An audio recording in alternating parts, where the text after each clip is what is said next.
So, but you're still paying essentially a car lease, right, to get these drugs. Yeah. And probably, you know, not even a few milliliters are costing you $125 a week. Well, I have great news for you and for our viewers. We're going to speak with Wendy Barnes. She's the GoodRx CEO on this news later on in the show at about 10 a.m. Yeah, I'm very much looking forward to that. Yeah, should be a good conversation. Let's quickly check on futures here in the pre-market. It's a brand new trading week, and we are about 20 minutes away from the opening bell. There wasn't too much movement when we checked about 10 minutes ago. It's pretty much the same conversation. Right now, the S&P 500, the NASDAQ 100 down slightly in the pre-market trade. The Russell 2000 peeking into the green here, but not too much action. But we know it's a very hefty week on the earnings front, the geopolitical front, and of course, the... Hello, this is DrPaulCottrell, and we are live streaming on Rumble, YouTube, simulcasting on Xspaces, and streaming on my website, the-studio-reykjavik.com. Thank you for joining. For the ones that would like to interface during the show, join Xspaces. You can ask for the mic and you're live on the show. You can give me your opinion about what's going on. The bulk of what we're going to be covering will be the discussions in the White House with Zelensky and the European Union representatives with the whole ceasefire peace agreement potentiality in Ukraine. So that's going to be a big story. And of course, any economic data. I'll give you some of my perspectives on some of the movements that are happening in the market and where some of the entry level positions potentially are and the support levels. So thank you for joining. I greatly appreciate it if you share the links and ask your social media to follow me. We're recording this and live streaming on August 18th. I will be replaying this on my other channels. I have 4 channels on YouTube. I have Brighteon, Bitchute, and Rumble. Please subscribe to all those channels and ask your social media to follow me. I also have 2 X channels and a GETTR channel. You can follow me through those social media outlets. Now, I have great products to offer. A great way to help support the work is through donations and purchasing the products. For the ones that are overseas that would like to support the work, if you can't get the products that I offer on my store, please help by donating. You can donate on my website, the-studio-reykjavik.com. You can donate through Stripe, PayPal, or Buy Me a Coffee on my homepage. You can also be a paid member to my Patreon channel. All these videos I do are for free. I don't put anything behind a paywall. So it's through your patronage, through donations, and purchasing the products that help. For the ones that are domestic audience that would like to help, you can donate. Again, you'll be able to get my products from my store. So take a look at some of the great products that I have. I have structural nano silver soaps, lemongrass, charcoal tea tree, also in lavender, very popular one, and peppermint. Get a couple bars for your household, and this helps support the work that I do. But not just that, it helps to support your health and wellness. This show is about to inform you about what's going on in the world, how it can affect your finances, how you can benefit from the breaking news, and how to improve your health. So it's a great way to learn. So please help support the work that I do by purchasing the very high quality products that I offer. And these are products that I use. So please go to my store, use discount 5, you get $5 off any order. You get a gift if you spend $100 or more. You get a free gift until supplies last. And you're moving towards improving your health. So please go to my store, the-studio-reykjavik.com. All right, with that, we're going to go to Bloomberg. TR and its CEO will buy outstanding shares not held by certain shareholders for about $9 each. You can see the shares trading at $8.88. That's got to be good luck somewhere. Buyout firm Thoma Bravo is also in talks on a take private for Dayforce, a human resources management software provider. Sources telling us here at Bloomberg that we're going to go to CNBC.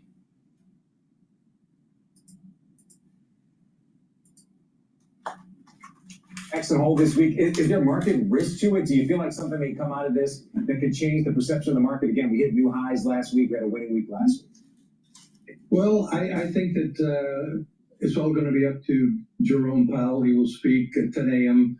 on Friday, and the question is, will he be a dove, a hawk, or an owl? An owl just kind of sits there and watches, and I think he's going to be an owl. I think he's going to say the Fed is still data dependent. There's still a couple of very important numbers that will come out before the meeting on the FOMC meeting on September 16th, 17th, namely the personal consumption expenditure deflator inflation rate will probably be a little bit on the hot side at the end of this month.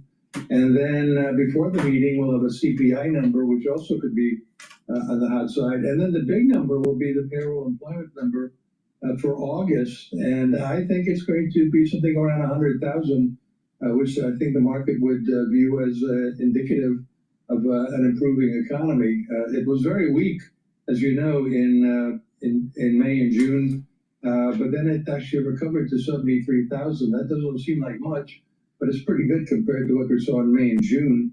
Okay. And I think August could be up as well. All right, so I mean, there's still a lot of data points left, is what you're basically saying. You think Jay Powell's going to be an owl. So with that in mind, your pick for us today is the SPY. And I thought this was pretty interesting. It's obviously very dominated by some of those Mag 7 names. Why is this a great time to invest in the S&P 500?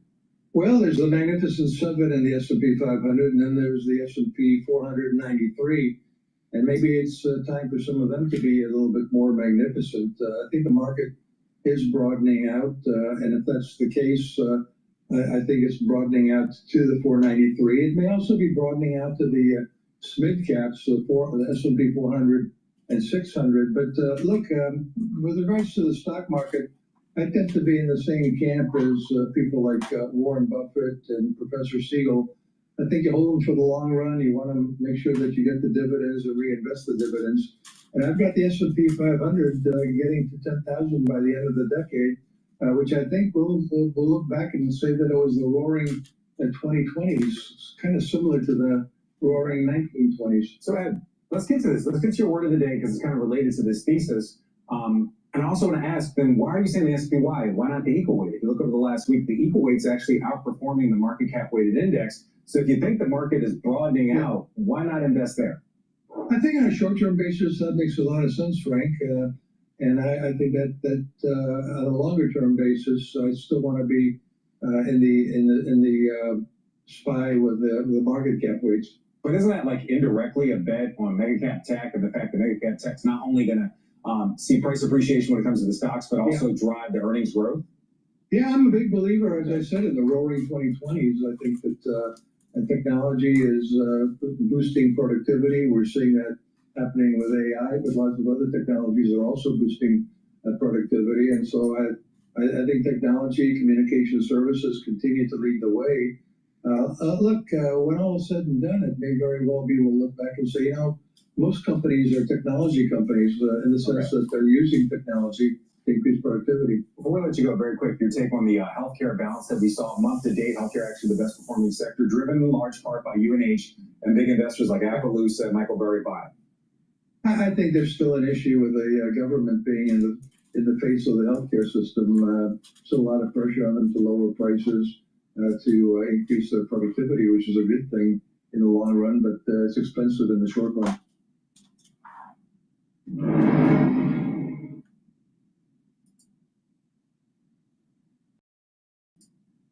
Today, Bitcoin continues its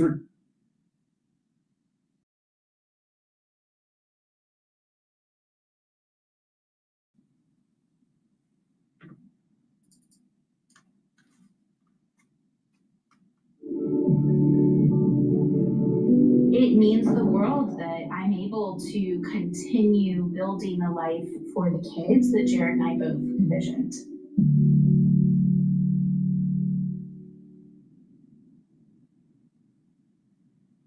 Wave goodbye to summer and hello to savings up to 30% during Raymore Flanagan's Labor Day sale. Exclusive in-store savings combine select matches.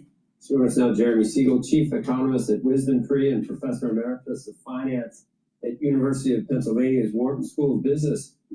Good to see you, Jeremy. We have had guys like Kevin Warsh, mention tariff inflation, it'll say tariffs aren't what causes inflation. Never has been, never will be. What inflation is caused by an out of control money supply or too much stimulus in a supply constrained world. And in your view and what you're saying here, they're taxes, tariffs. Taxes are consumption tax actually can cause growth to slow, which just adds to the concerns about the other side of the mandate, and that is a full labor force. Yeah, you said it very well, Joe. I mean, it's a tax, and I know of no good economic model that says, when a government imposes a tax, they should tighten monetary policy. I mean, whether the flow through of inflation from tariffs is 20%, 40, 60, or 80 is really beside the point. I mean, I do think there's going to be a point, maybe a 1.5 bump in the CPI. It's going to be a one-time, but that doesn't mean the Fed should tighten for that. That does not call for a tightening. I mean, the money supply is increasing actually slower than it should. There's no other signs of inflation going on. So I think this whole idea, do we see the tariffs and the debt? Everyone's saying, do we see it yet? If we see it, the Fed should tighten is really just totally barking up the wrong tree and beside the point. And this idea about going into inflationary expectations is just also, I think, extremely misguided. With all the mainstream media hysteria. The problem is that the tariffs, let's just assume it wasn't putting any inflation in the PPI. It put in month over month 0.9%. But let's just take that out. Let's just round it to 1%. Annualized, it's calculated to be anywhere from 3.1 to 3.3. Expectations are 3.9 from University of Michigan data. So that would mean that it would be at if you take out that 0.9 or just round it to 1, you take that out, then you're talking about a 2.1 to 2.3 or potentially a 2.9. So you need further data to determine if you should be cutting because you're not at the 2% target. Out of the data that's out there, there's approximately one piece of data that's suggesting that you're at target. If you do what this professor's saying to do, take out the actual effects of tariffs from the PPI, you're still two-thirds of the data is saying that you're above target. So why would you cut? Now, the question is, are we seeing some sort of demand shift in purchases? And I think that's what's happening. I think that there is a demand shift that's happening. So it will be fascinating to find out what's going on with the retail data. If it's not robust, then most likely the Federal Reserve will have to lower rates, even though inflation's running up slightly high. April and May, we really had the 1-year inflation expectations at 7.1% that I saw at the University of Michigan. I said, where did that come from? I said, not even the most pessimistic economists predicted that. And now it's coming down because people say, yeah, that was crazy. But what did that do to the market? Did that cause inflation? Did that cause anything bad? So this idea that it's filtering into expectations that's harming the economy is just not present in the data. My feeling is, earlier on, you were talking about how important this meeting is on Jackson Hole. This is by far Jay Powell's most important talk at Jackson Hole. And in my opinion, if he just says, oh, we're going to wait and see, we have data on both sides, I think the market's going to take it very badly. I think that they really want him to say that data is telling us we really should begin our cutting process. Maybe we don't have stag or inflation. I started noticing hair loss here. I didn't want to go bald. I needed to do something. The HIMSS process was super. Maybe we don't have stag or inflation. Maybe the Fed should just stand pat. I mean, are you convinced that the labor market is weakening right now? Because if we don't have a stag, if we don't have a slowdown, there might not be any reason to cut. I mean, I could see that. But do you think that those revisions we saw, did that change your viewpoint of, let's say, the last quarter of labor markets? See, the problem that we're at right now is we have inflation that's slightly above the 2% target.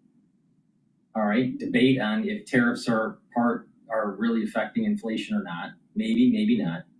But it's still above 2%. And you have an unemployment rate that's below 5%. I think the unemployment rate's at 4.2. So, does it really warrant the Federal Reserve to lower rates? But anecdotally, it seems as though people are having that sense that the job market isn't good, especially for the youth. So, what do? If the job market isn't doing so well, even though there's low unemployment, but higher unemployment for the young, or the ones that are coming out of college, and retail sales are starting to drop, then the Federal Reserve might have to come in and do the quarter point. Even though unemployment rate is actually at a decent level, below the 5%.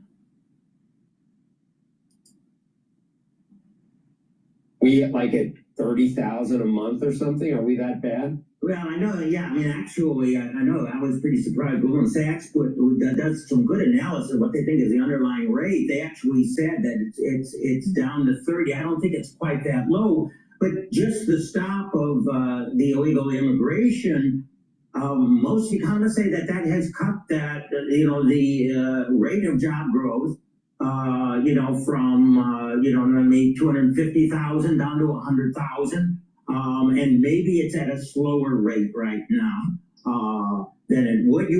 You would expect that to happen. The first half GDP, was really just a little over 1%. We did have a better second quarter than the first quarter. I think we're going to have some slowdown. This is a consumption tax. This is a tariff tax. It is bringing in revenue. It did allow the big, beautiful bill to lower some other taxes. So there is some stimulus on that other side. We could get some trade off of the deals that are made. Now, as you know, I'm not a tariff fan. I think that if we were going to do a consumption tax, which I'm in favor of, we should have done it much more across the board than we do just on foreign imports. Nonetheless, there is that other side, and very few economists are predicting a recession. A one-time slowdown, a bit of that slowdown, a little bump,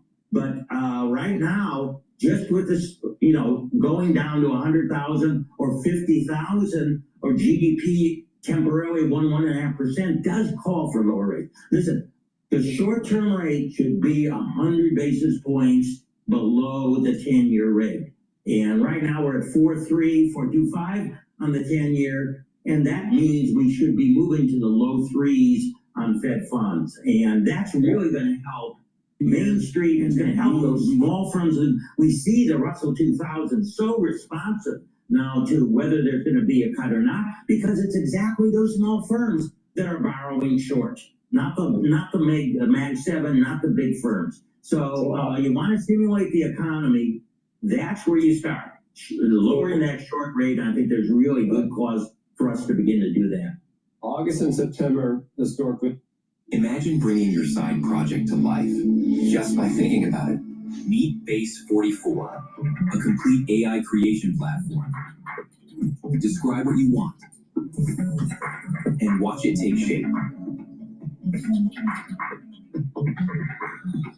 August and September historically aren't great. Do you think we're in for a pause here, or Well, I think there will be a pause if Powell doesn't show flexibility, and then there's going to be what Trump's reaction is going to be, and then wow, we could see a lot of fireworks, and really the naming of a Fed chair. Earlier on I said, at this point, if he's too late, and there might be signs he was way too late on the inflation. Boy, I mean, that criticism is going to come in, and his credibility is going to be down.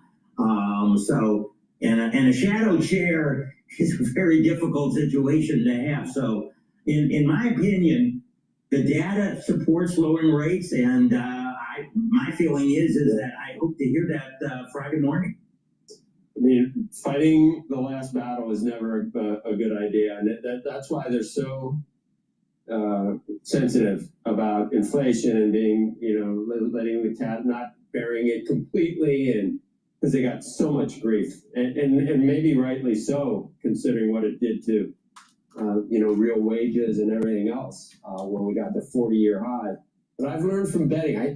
Whenever I bet on a team and they just are the worst, and then next time I'm betting, it's like I remember how bad they were, and I bet on the other team, and then that team always wins because fighting yesterday's battle that never works, and I think that's what they're doing right. But I'm not convinced they should do. Things might be where we're not inflationary or heading into a slowdown. That's also a problem. Everybody says stagflation. Maybe we got neither. Maybe things are sort of okay. Yeah, well, I mean, stagflation is a persistent. In the 1970s, we had unemployment kept on rising. We had inflation of 8 to 10%. Yeah, for 14%. That is true stagflation. We had a misery index year. We have like over 20. Yeah, remember? I mean, we're just nowhere now. So people who say, "Oh, the markets have opened up," so we're gonna take a look at what's going on here. The S&P 500 is trading at 6,444. VIX is trading at 15. The euro is trading at 1.16. Oil is trading at $61.59. BITO is trading at 20.925. Japanese yen is trading at 147. Natural gas is trading at 2.85. Gush is trading at 21.16, and DRIP is trading at 10.27. Now, what I want to do is go over some of the resistance and support levels. So the S&P 500 is risk-taking right now because the VIX is trading at 15. The Japanese yen is in the 147 handle. So that's good. All right. Now, what is interesting is what's going on with oil. Oil is going down in the price action. So we'll go over that shortly here. But with the S&P 500 trading at the 6,445 mark, so you're going to have a resistance level at 6,500, all right? A lot of these traders like to just, in algorithmics, there's a psychological aspect to it when you see a zero at the end of a price. So that's going to be a resistance level. Until we hear something positive about tariffs or the Federal Reserve lowers rates, we're going to be bouncing around this 6,500 mark. Support level is at 6,250. Now, if you're trading SPY, if you're trading SPY, then it'll be 650 and 625 respectively. Now, BITO is the long for Bitcoin ETF, leveraged. You got to be careful because there's what is called leverage decay. So BITO is trading at 20.93. Bitcoin is trading at 115, almost 116,000. It went up all the way to like 121 or something like that, and then came back down. So the resistance level for BITO is going to be at 2149, and a support we're going to have a support level at about 20. right? So 20 for BITO, resistance level at 21.49. Now, Bitcoin may continue to go down a little bit before it surges back up to the 120 range. I suspect that there's more probability of it getting closer to 110 than the 120 in the near future. Now, oil. OPEC produced a lot of barrels of oil. Now, I think that what's happening is that Trump is talking to the Saudis to actually try to lower Brent crude to reduce the amount of profitability for Putin to sell oil to India and China. So what I think is happening there is there's going to be, probably for a few weeks, a lower price for oil. A few weeks ago, maybe 2-3 weeks ago, probably around 3 weeks ago, we were above the 65 range. So it was trading at like 65 to about 68, 69 range. Now we're below that. Now we're trading at the 60 to the 65 range. So right now, WTI is trading at 61.52. Last night, Brent was trading at about 65. WTI was trading at about 62. So I think the ranges in the near term are going to be 60 for the support level and 65 for the resistance level. Now, BOIL is an ETF to long natural gas. Natural gas is trading at 2.86. It dropped quite a bit. It was trading about 3 weeks ago, 3-4 weeks ago in the 3-handle range. It's trading at around 3.1, 3.2, 3.3, right? And then it started going down. It's been following oil, all right? So as long as oil is going to be suppressed, you're probably going to be in the 2.8, 2.9, maybe 3 for natural gas futures. Now, how is that going to affect BOIL for the ETF? So right now, BOIL is trading at 29.9. So you're going to have a resistance level at 30, and you're going to have a support level at 28. All right. Now, the question is, what's the range with natural gas? There's higher inventories for natural gas that came out last week. All right, and it dropped, and the price dropped in the futures market, and then it came back up at 2.8. 2.8, 2.7 is probably the bottoming out of natural gas. As we're moving into the fall season and the winter season, and more people start to use natural gas, then we are probably going to see the futures price go up, and then BOIL will go up. Now, BOIL can go up quick, right? So you can be at 28 and go to 35 within days. It just depends on the price action of the actual futures market for natural gas. Now, also natural gas is a feedstock for fertilizers, and very important for industrial processes. If industry starts to falter, which it might happen, if industry starts to falter in Q4, then we're probably going to see a suppression of natural gas futures. But if industry stays somewhat right in line with their manufacturing, and we have a normal weather for the fall and the winter,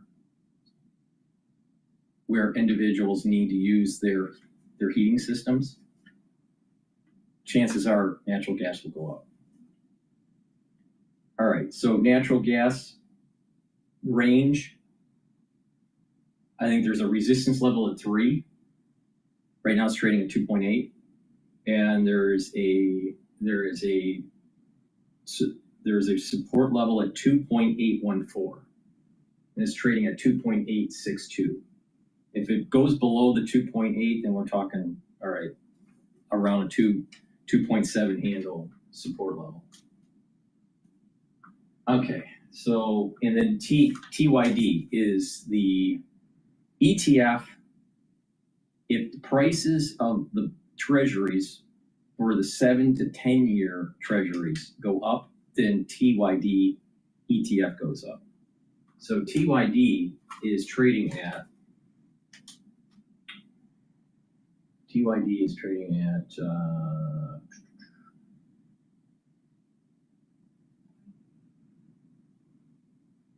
trading at 25.03. All right. Resistance level is at 25.87 and support level is, it's almost right there. It's 25.02. If the price of the treasuries start to go down between the 7 and 10 year, so that's the belly of the curve, then the next support level is 23.96.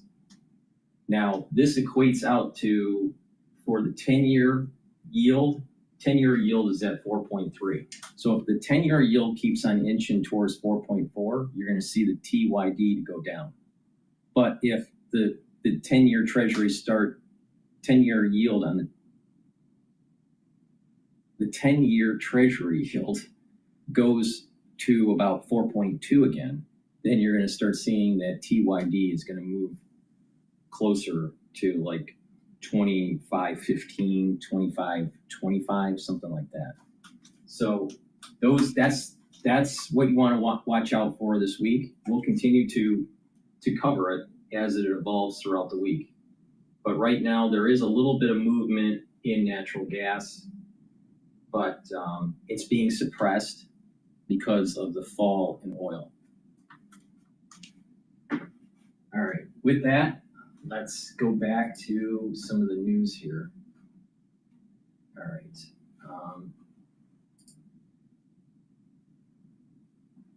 I want to take Today, Bitcoin continues its retreat. I want to take a look at, let's listen in on reshaping industrial policy. A group of Senate Democrats are asking President Trump to reconsider his decision to let NVIDIA and AMD sell AI chips to China in exchange for a 15% cut of revenue. The letter signed by Senators Chuck Schumer, Mark Warner, Jack Reed, Elizabeth Warren, and others. They're requesting details on that arrangement with NVIDIA and AMD by this Friday. We should mention that in those letters, the lawmakers said that President Trump's deal amounted to America negotiating away its competitive edge, critical to national security. They're also warning that selling advanced AI chips to China could strengthen that country's military. Meanwhile, plans for the government to take a stake in Intel could reshape industrial policy as well and national security. Joining us right now, former Trump economic advisor Stephen Moore. He is the co-founder of Unleash Prosperity, also former Biden Treasury Secretary Natasha Sarin. She's a professor at Yale and the president of the Budget Lab. What did I say? Official, I should say, the Treasury Secretary. Okay, a big promotion. Natasha, nice to see you. Congratulations on the elevation. Yeah. Nice Steve, I want to start with you, Steve, though, because I'm curious how you think. You've been a free marketeer. I do not believe you've been somebody who's believed in industrial policy over the years. And here we are in a moment where clearly we are careening towards that world. Yeah, you're right, Andrew. I'm a big enemy of industrial policy because it's never worked anywhere or any time. The free market has been much more productive in terms of creating great industries for the United States. And by the way, we have a really good example of a failed industrial policy in the CHIPS Act, which was passed by Joe Biden and was supposed to revive our chips industry. And if anything, it hurt our industry more than it helped it with the subsidies. So I don't want to see now. There is and I'm not a national security expert, so I want to be clear about that, but there is some national security portion of this that may justify some of the subsidies that they're talking about. But with respect to making America #1 in artificial intelligence, I want the government to stay as far away as possible, just like they did in the internet age, which created, the magnificent seven and trillions of dollars of increased wealth for Americans. Natasha, what do you think of what's happening here? So, Andrew, we've gotten to talk some about industrial policy and the varying ways in which we might choose to shape the economy and encourage more production in the U.S. of certain types of goods. I actually think and disagree with Stephen in the case of semiconductors and chips. We are talking about pretty significant national security exigencies, and the idea of being reliant on China, an adversary in this way, and then having such control over this particular type of technology seems like deeply concerning. And so I think we still have to kind of learn a bit about what the specifics are with this potential stake in Intel and what it'll look like. But the idea of industrial policy in targeted areas where we're concerned about national security actually seems like quite good policy to me. And indeed, I also disagree with Stephen on the CHIPS Act and think that that was an important step in that direction. But Natasha, isn't this so interesting? This sort of strange bedfellows, everybody reversing, right? So you have, Schumer and Elizabeth Warren and Democrats who historically have actually been to some degree for industrial policy, right? Now, and by the way, for higher taxes generally for corporations and the like, now basically taking issue with the president over what historically, to some degree, they have liked. I mean, it's simple to answer why that is. Why Elizabeth Warren is. If it's coming out of Trump's mouth, it must be bad. It must be bad. Everything that Trump does is bad, according to Elizabeth Warren. I mean, Pocahontas would look at it like that. So I think the thing about, and we've talked about this before, but the thing about industrial policy is we really have to be honest about what the trade-offs are. Industrial policy isn't always good. It doesn't always mean economic growth. It doesn't always mean lower costs for consumers. And it doesn't always mean better national security or less reliance on our adversaries. And that's why I think the idea of being sort of forthcoming about those types of trade-offs will lead you to the conclusion that in narrow areas of the economy where these national security exigencies are really quite significant, that's exactly where we should be talking about industrial policy. It's not for manufacturing writ large, it's for chips. And I think that distinction is pretty important, Andrew, and one that sometimes is missed in these debates. I think it's more interesting. Can I just have one point? Hold on, Steve. Hold on. I think it's more interesting that our two guests here are fair as foul and foul as fair. If I understand the Democrat, anything Trump does, they're going to write a letter that they hate it. But Natasha is our liberal person, and Steve Moore is our former Trump guy. And but the Democrats, that's not interesting. Of course they're against it. It's Trump. But Natasha just said you think it's pretty good policy, huh? And Stephen Moore has got his panties are all over. You're not allowed to use that anymore, but you're all bunched up in how horrible this is. Couldn't it be, Steve, this is an emergency, that we have a foundry here that we need, and I think that's what Natasha's point was, we need to have the ability to manufacture chips here. And that was the idea of both. That's the CHIPS Act. That's the CHIPS Act.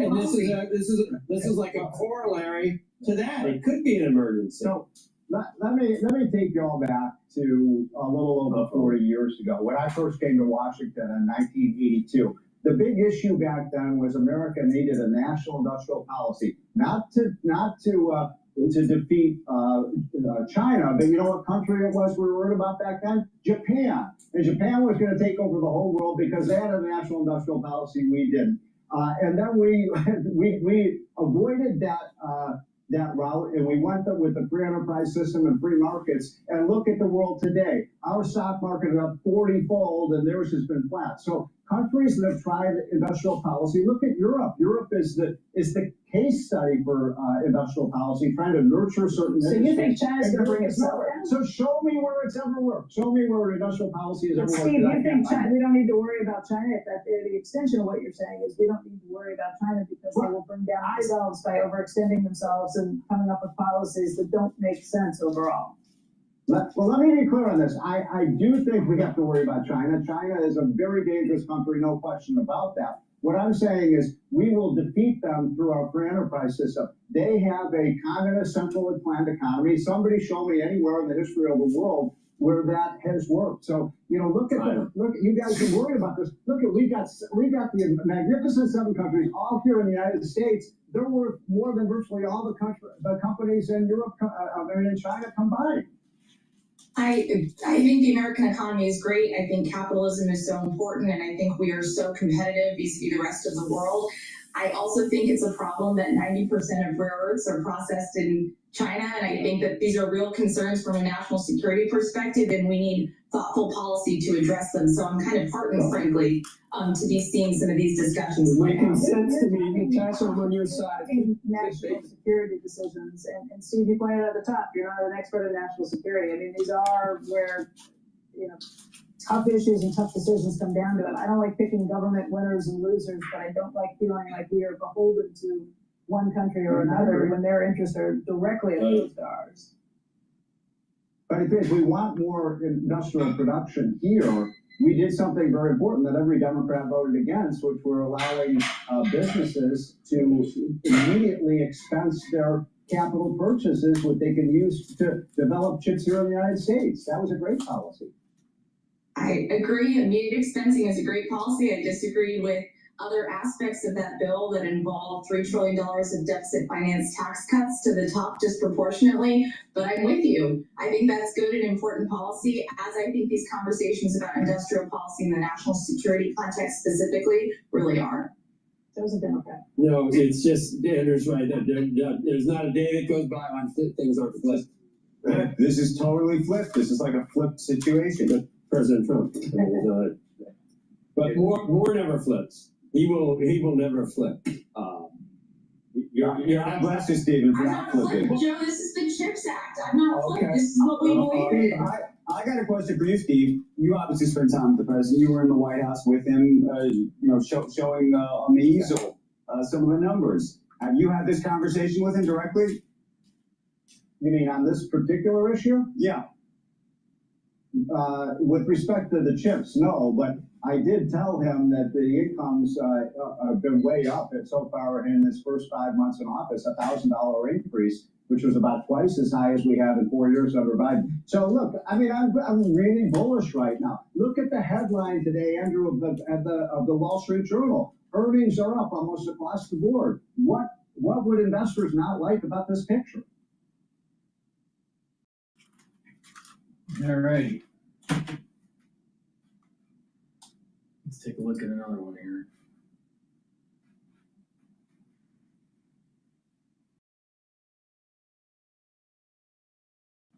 All right, tariff impact on auto prices. Stop the endless scroll hoping to find the one. Your perfect creator is already here. Would you trust a random ad or a real person's experience? All right, 3 months after the auto tariffs kicked in, transaction prices are edging higher, with a couple of trends dictating which brands are charging more. Phil Bowe joins us right now. He's got to look at where prices are headed and which companies are upcharging. Phil, good morning. What's the answer?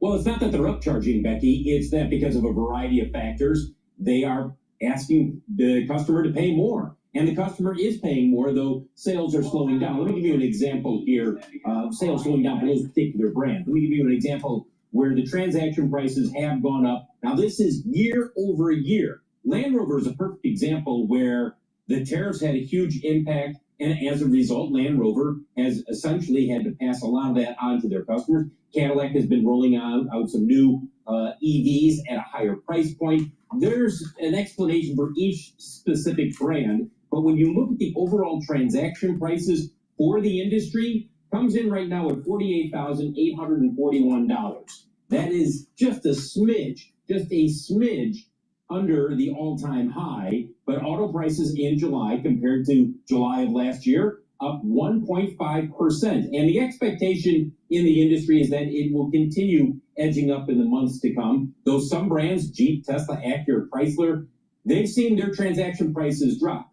Jeep and Chrysler, we know the issues that are happening at Stellantis. They're trying to correct those right now. Tesla, we've talked about the issue with it being brutally competitive for them right now, and as a result, they are trying to do whatever they can to increase sales. So as you take a look at GM, Ford, and Toyota, the reason that we're showing you these is that these are the mass market brands. keep in mind that they don't raise prices across the board. It depends on the model and the competition for that model. Let me give you an example. The Toyota RAV4.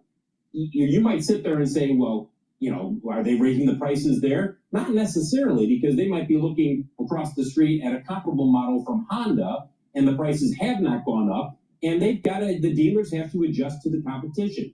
Bottom line is this: there is still healthy demand in the market, as you see with the July auto sales rate of 16.87 million.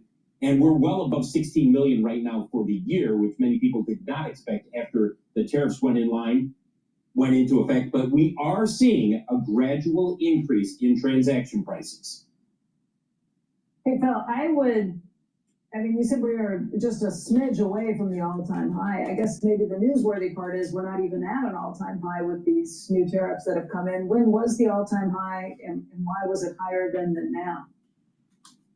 It was only a couple $100 higher, and it was a year or two ago. I mean, it's been hovering in that $49,000 range, Becky. So it's not off by much. And when I say we're only a couple $100 away from an all-time high, there are factors, seasonality within the auto industry that impact that. I would generally say we are there. We are really, really close to an all-time high, but it hasn't surged. I mean, a lot of people thought once the tariffs go into effect, many people were predicting transaction prices on average will go well over $55,000. That has not happened. Okay, because that's kind of what I thought too. The idea that you're not at an all-time high and you're not surging to these new levels, does that come down the road? And you know why, Becky? Why? You know why? Because the automakers are generally eating the tariffs. Generally speaking, they are eating the tariffs. Not all of them. That's what I thought. Yeah, the margins are taking the hit. That's where you're noticing the impact. Let me look at the Q2 results. We saw it, GM, Ford, Stellantis. I mean, they're all taking a hit because they can't afford to say, I'm going to raise the price $7,000 when the guy across the street is still keeping it at the existing price. You have to do what the market is dictating. You're only as smart as your dumbest competitor, too. Exactly. It's all about competition. They just saw the results, but what they did see was the sleepless nights leading up to it. All right, 3 months after the auto tariffs kicked in, Trent.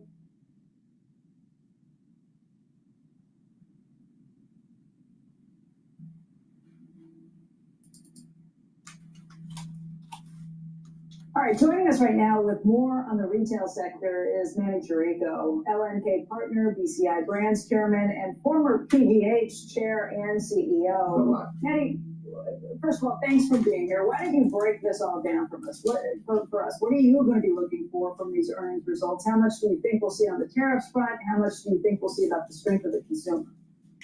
I think business has been good through the second quarter. It's actually gotten better as the quarter got on, and back to school is off to a strong start. I expect second quarter earnings to be good pretty much across the board. I'm sure there'll be a few exceptions for underperformers, but I do expect the guidance for the second half to be muted and conservative.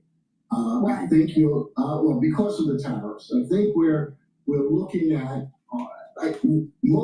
especially in the soft food retailer, footwear, apparel, accessories. What you're going to be seeing going forward is tariffs averaging somewhere between 20 and 25%, and that is a cost that the retailer is going to have to deal with.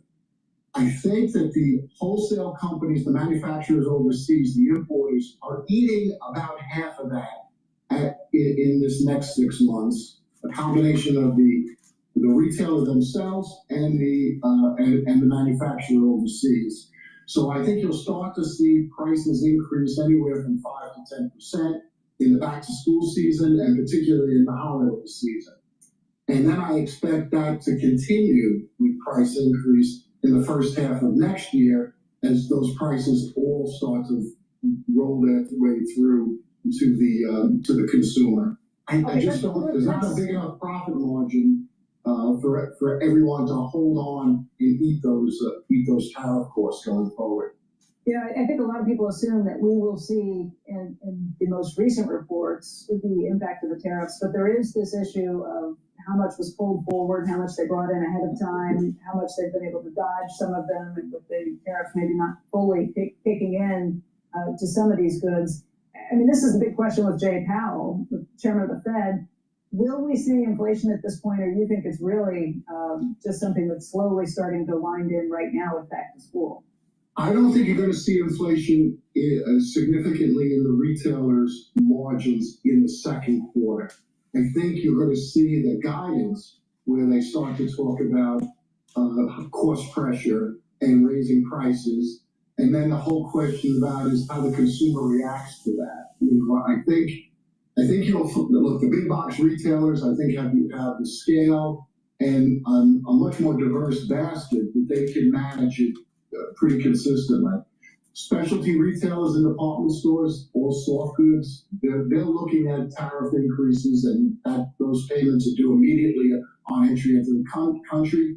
It's a seasonal business, so through July, minimal goods have come through with real tariff impact on them. But starting August and beyond, back to school, you're going to start to see the margin pressure. And as we get into the fourth quarter, you should really start to see the margin pressure. And I think you're going to see ticket prices across the board up anywhere from 5 to 10%. And what you'll see is planned promotional margin markdowns and discounts that'll be worked into the model, assuming that the consumer will push back a bit. So I think the earnings reports are going to be fine in the second quarter, and even the full year guidance, I think the retailers will manage it, but they're definitely going to be seeing pressure on costs in the second half of the year. Let's talk about some of the retailers reporting this week. Target, Walmart, Gap, you've got Macy's reporting too. Who do you expect to be winners? Who do you expect to have a tougher time dealing with not just what they can get into the stores, what they can charge, what they can do in terms of the tariffs, but what they mean to the consumer too? I think Walmart will continue to perform. The sense I have, and I don't have any insight into this, the sense I have is their sales have remained fairly strong. They started to see a little bit of the tariff pressure in the second quarter, but it's been minimal. I think that will intensify in the third and fourth quarter. So I think their guidance will be conservative going forward, but I think their second quarter results will be solid. I think you mentioned the Gap. I don't want to pick on them, but I think the specialty retailers, their results may be fine for the second quarter, but again, just to say it again, I just think they're going to be under margin pressure in the third and the fourth quarter, and I think they're going to plan for it as they go, when they're giving guidance to the street. Everybody wants to under promise and over deliver, so I think they're going to build in some level of margin compression for the second half of the year. And Manny, very quickly on Target and Ulta, the partnership that they had formed, that is, they're going to be going their separate ways. What does that mean for Target?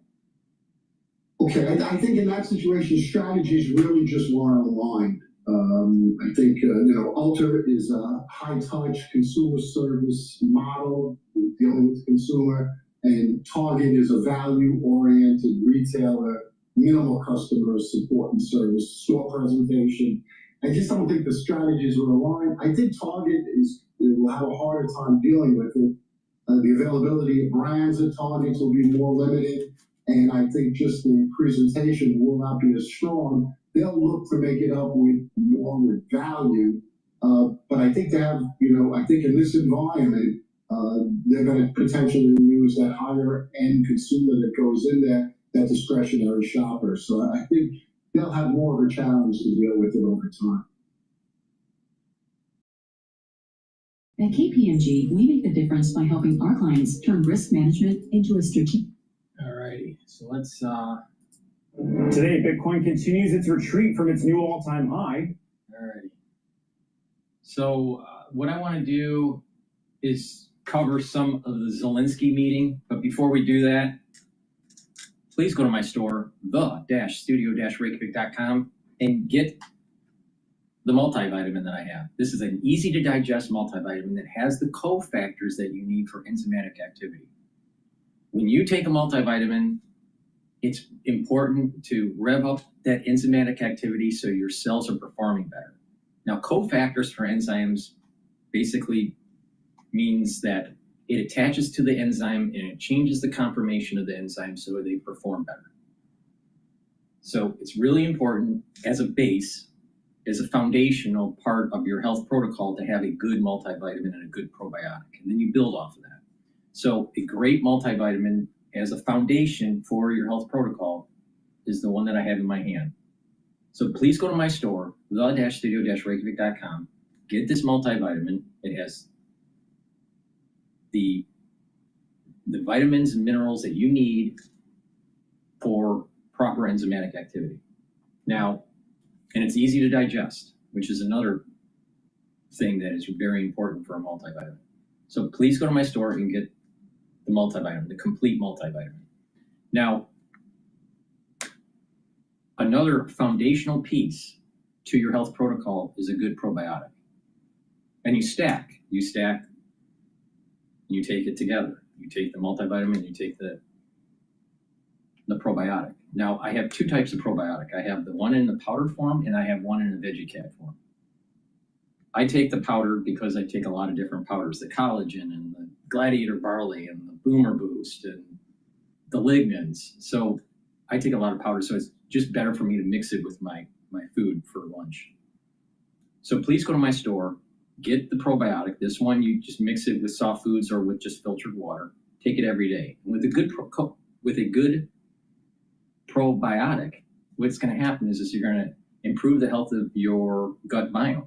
And by improving the health of your gut biome, you're improving your skin, your hair, your nails, your metabolism. You're going to be able to absorb your nutrients better.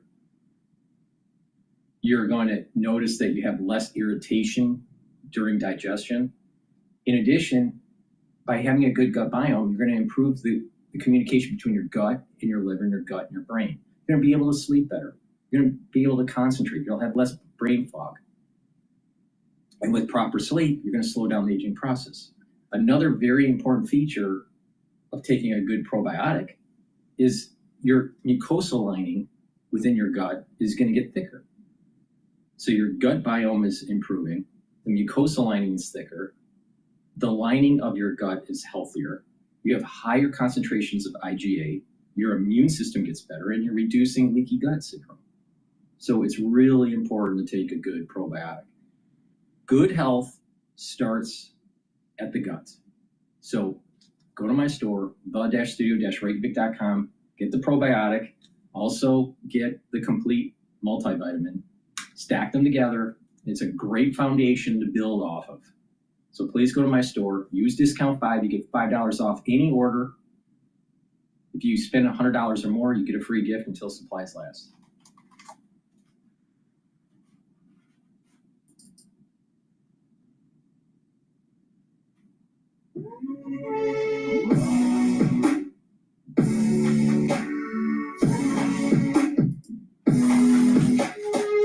Move on to global affairs for a moment. Ukrainian President Zelensky and European leaders are heading to the White House. They're due to meet with President Trump. That'll be later today. And that is in response to his Friday summit with the Russian President, Vladimir Putin. Eamon Javers is at the White House, and that's the latest for us. Eamon. David, yeah, as you say, Ukrainian President Volodymyr Zelensky is expected here at the White House later today to help chart a path forward in the wake of those failed talks between President Trump and Russian President Vladimir Putin in Alaska on Friday. Also present, as you say, are going to be the leaders of 5 European countries who are part of a coalition of the willing backing Ukraine against the Russian invasion. Now, sources told NBC News over the weekend that President Trump engaged with President Zelensky and European leaders by phone early Saturday morning about the U.S. being party to a potential NATO-like security guarantee for Ukraine as part of a deal struck with Russia. Such security guarantees have been a key demand of the Ukrainians as part of any deal to end the fighting. Zelensky took to social media to set some expectations for today, writing, "I am grateful to @POTUS for the invitation. We all share a strong desire to end this war quickly and reliably, and peace must be lasting, not like it was years ago when Ukraine was forced to give up Crimea and part of our east, part of Donbass, and Putin simply used it as a springboard for a new attack, or when Ukraine was given so-called security guarantees in 1994, but they didn't work." Now take a look here at the list of European attendees at the White House today.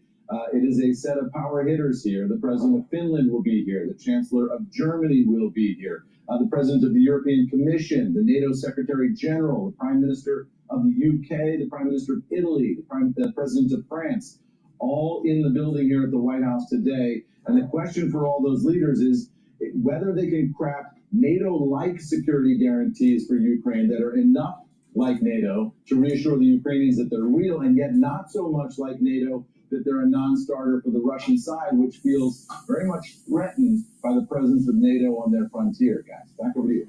Yeah, and a lot of that seems contingent on European leaders' willingness or fortitude to supply troops to back up any kind of Article 5-like measure. There's some comments out of Germany this morning that maybe they might be a little too stretched to provide those boots on the ground, as opposed to, say, the British. Yeah, and then the question here is, in terms of the geostrategic implications of that, do you want NATO or Western forces backing up a Ukrainian security situation and engaging in direct combat with Russians in a year or 2 years' time? That is something that throughout the Cold War, NATO avoided. You know, the Cold War was a war of proxies, not a war of direct confrontation between the West and Russia, for fear that any such confrontation could lead to nuclear holocaust.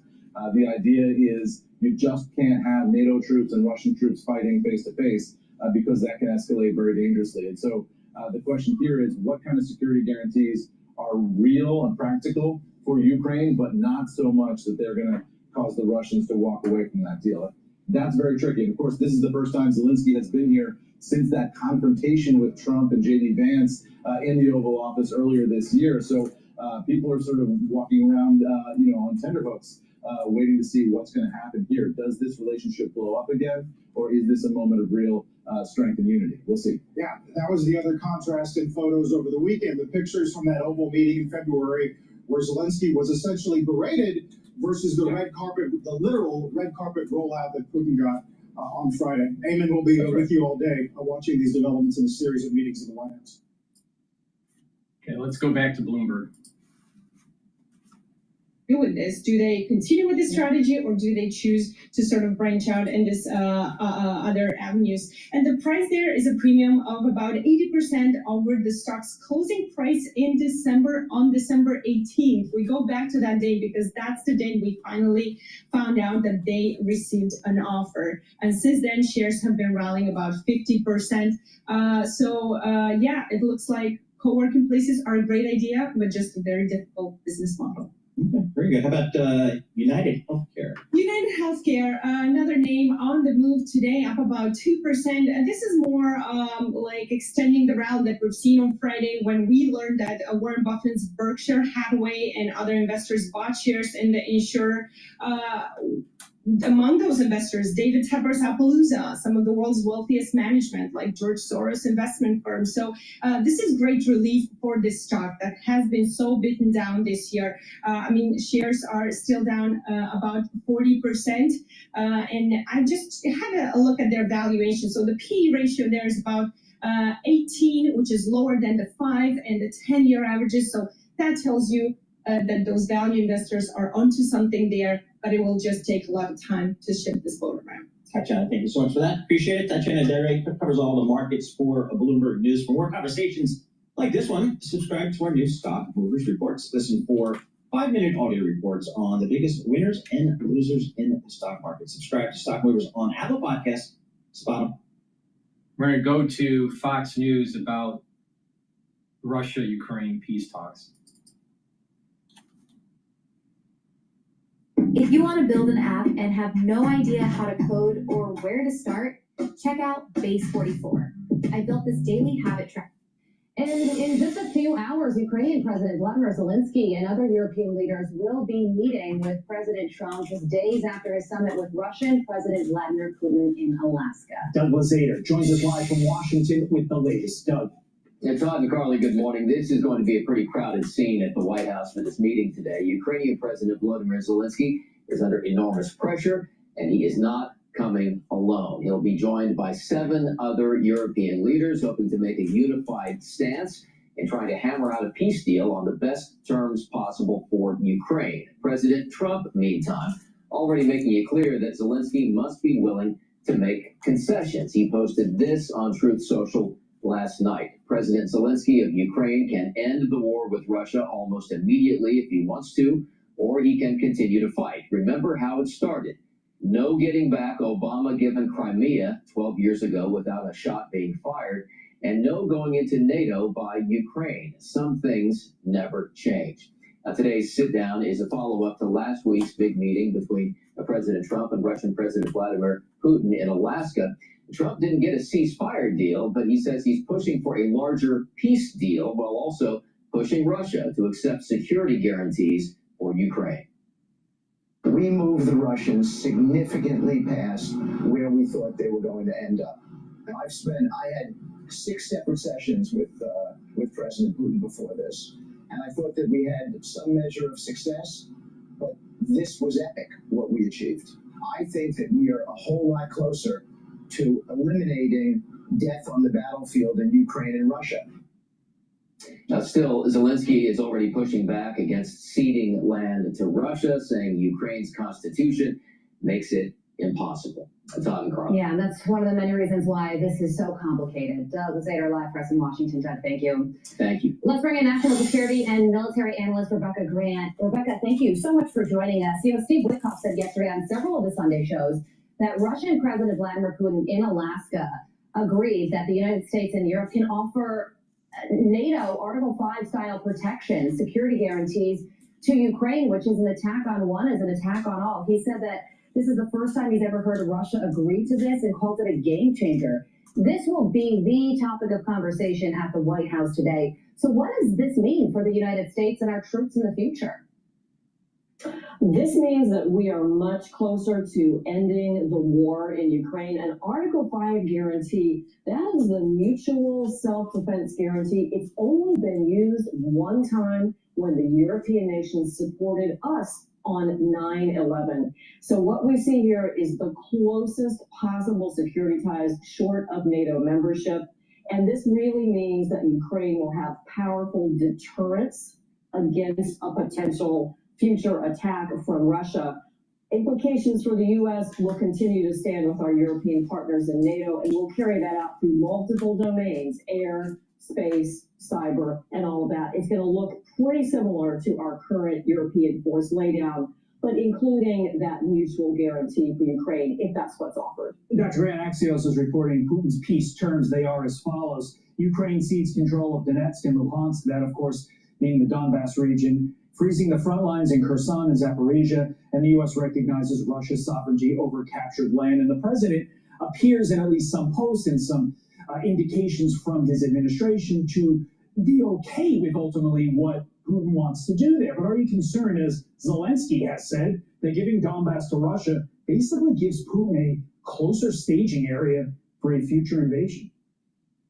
Well, I'd like to see every last Russian out of Ukraine. Who wouldn't? But as the NATO Secretary General is saying, this is going to be possibly de facto Russian control or occupation, like the Baltics after World War II, like East Germany back during the Cold War. No one's going to say it's not Ukraine's land, but to end the war, they will recognize that Russia stays in part of that. To me, the crucial piece for Ukraine is to get Zaporizhia, the nuclear power plant, to keep enough of the southern ports to be economically viable, and then to get the security and economic guarantees that will bring Ukraine forward, allow for reconstruction, and continue to make it a viable state with a viable economy. Yeah, and Secretary of State Marco Rubio, who was at the Alaska Summit, was on Mornings with Sunday Morning Futures yesterday, and he reiterated that President Trump does feel like it is Ukraine and Ukraine alone who can decide what territory, if any, they will be giving up. Here is also something that Secretary of State Marco Rubio said yesterday. Listen to this. But here's what I can tell you for certain. You can't have a peace deal between two warring factions unless both sides agree to give up something and both sides agree that the other side gets something, right? Otherwise, if one side gets everything they want, that's not a peace deal. It's called surrender. So what do you think it will ultimately be? Well, and today's meeting, this is bigger than Alaska. This is the European leaders and Zelensky with an excellent package for Ukraine going forward. And I think that Zelensky, as President Trump said, probably should take this deal. They are coming to Washington to show that this is the best possible deal everything included, whatever the details may be. And I think it will be a very positive step for Ukraine coming out of the White House today. Quickly, before we let you go, there's been talk of a trilateral meeting as soon as Friday, this Friday, like 5 days away, between Putin, Zelensky, and Trump. Do you see that happening that soon? Well, who knows? But I'm telling you, keep that threat of the sanctions in place, and Trump has got to keep the pressure on Putin so this doesn't drift along. They should head for a trilateral meeting as soon as possible after today. And the president's posting a big day at the White House tomorrow, meaning today. Never had so many European leaders at one time. My great honor to host them. He also said big progress on Russia. Stay tuned. We certainly will. Dr. Rebecca Grant, thank you for joining us. Want even more Fox News on YouTube? Become a Fox News Patriot today. Click join to find out how. I ordered 200 hand-forged knives to my dorm. President Trump welcoming Ukrainian President Zelensky to... Before we go with Fox News about Zelensky could walk out, which I doubt he will, please go to my store, the-studio-reykjavik.com, and get the magnesium and zinc. This will help with your immune system, and this will help with your brain function. Magnesium is super important for brain function. In addition, vitamin C and magnesium helps with your skin, your immune system, and brain function. You can take these together. It's a powerful stack. And beware. It's important for you to start thinking about how to improve your neural health. Now, you do that with proper supplementation, taking magnesium, but also make sure you detoxify your body, you drink filtered water, you stay away from processed foods, you get enough sleep, you do the proper exercises, resistance training, cardio, balancing exercises, balancing. Those are all very important for neural health. And a lot of people would say, why? Well, when you do balancing exercises and stretching exercises, you're actually activating your cerebellum. Now, when you're doing resistance training, you're activating a different set of nerves and neurons that are helping with contraction of the muscle. And cardiovascular health is super important because you get better blood flow to create the microenvironment that you need to maintain the health of those neurons and to improve the neuroplasticity. So it's really important for you to protect those neurons and keep that inflammation down. Because by keeping the inflammation down, you're keeping the health of the myelin sheath intact.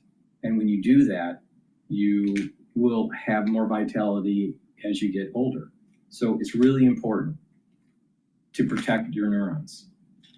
So please go to my store, the-studio-reykjavik.com, get the magnesium and zinc and the vitamin C and magnesium.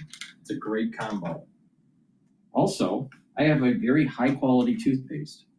It's made from structural nanosilver. It's gonna whiten your teeth, freshen your breath, help bring down inflammation at the gum line, increase the health of the gum line. And with good oral hygiene, you're going to reduce the chances of valvular issues and vascular issues. So please go to my store, the-studio-reykjavik.com. Get the very high quality toothpaste that I have. It has no fluoride, very high quality. Get a few tubes for your household and help to support the work that I do. All these videos are for free. Get the products that I have on my store. Use discount 5. You get $5 off any order. And if you spend $100 or more, you get a free gift until supplies last. Today, after the historic summit with Vladimir Putin in Alaska Friday, a host of EU leaders also arriving in D.C., all hoping to help the president and Zelensky hammer out a peace deal with Russia. But President Trump posting this on Truth Social last night, President Zelensky of Ukraine can end the war with Russia almost immediately if he wants to, or he can continue to fight. Remember how it started, getting back Obama given Crimea 12 years ago without a shot being fired, and no going into NATO by Ukraine, and things never change. I want to bring in Kansas Senator Roger Marshall. Senator, I want to get your reaction to the tone we heard from President Trump in that post last night. It seems that his plan may be to apply some serious pressure on Zelensky today to come to an agreement, but that means that Zelensky has to agree to give up land. Yeah. Cheryl, good morning to you and to all your listeners. I want to remind everybody that this is Joe Biden's war, but it's also the European Union's war. So the bottom line is this: if Zelensky continues on the war, the probability of Zelensky losing not just 20% of the landmass, he's probably going to lose 35% of the landmass. Both sides are exhausted, but there's a little bit of momentum in favor of the Russians. So it's better to cut your losses now. Zelensky is the probability is that Zelensky will lose unless there's some major offensive that the Europeans are willing to do and that the United States is willing to sell the arms, which leads to further probability of potential tactical nukes used. So it behooves Zelensky and the whole international community to actually take the deal. Zelensky lost. That's a fact. He lost. And he doesn't have manpower. He's having a hard time recruiting. But both sides are exhausted. So if he doesn't take it, the war will continue on. Rubio said this yesterday, that if there is no peace agreement or no ceasefire that happens in the near term here, this is probably going to continue on for another year or a year and a half. Now, what's the probability in a year or year and a half that Zelensky loses more land versus gaining what he lost? Zelensky doesn't have a good choice. He has to take the deal. think about this. Every day, Russia sells $600 million of oil and gas. Europe is purchasing 10% of that. Europe purchases 51% of Russia's LNG. Look, we've been babysitting Europe since World War II. We have 100,000 troops. We're spending $50 billion a year there. This is the EU's war. They need to be stepping up and applying pressure, not just on Zelensky, but on Russia by stop buying their fuel. I mean, how many drones would that pay? So yes, I'm afraid we're at a point that Zelensky has a choice. Does he want to keep fighting, and he's not going to win this war against Russia, or is he ready to say enough? Let's stop the killing. Let's get the children back, and that's President Trump's goal, and that would be my goal. Well, let me follow up on that, because President Trump has made it clear he wants this to end. He calls it a meat grinder, and that's really what Putin is doing. And Putin is paying an exorbitant amount of money. With money that he's getting from, to be clear, oil and nat gas sales to China and to India, but he's using that money to pay new soldiers. He's offering these financial incentives to get more and more soldiers to sign up and fight. It's a war machine. His economy has almost become a war machine, and that's something that Vladimir Putin may not want to see end.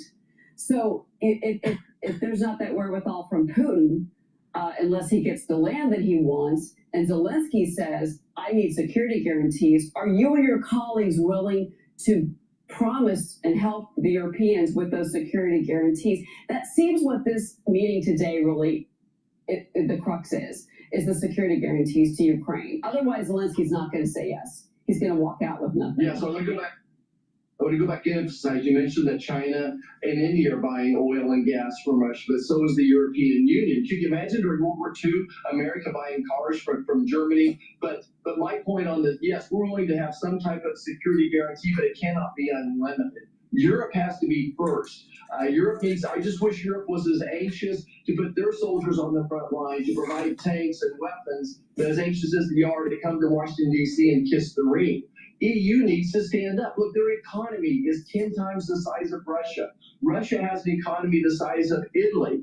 Europe's had almost 4 years now, and they made the promise. I went over there right after this war broke out. They all promised, we're going to crank up our GDP, our percentage of GDP spending on the military. They don't do it. So they've been sitting on this time bomb for at least 4 years. And to your point about Putin dragging these wars out, that's his modus operandi.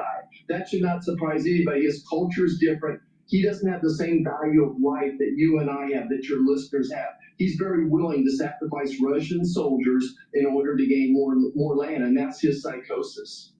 Well, and that is why the line is, can Putin be trusted? And eyes were open going into this summit on Friday. Eyes were open for sure with the administration.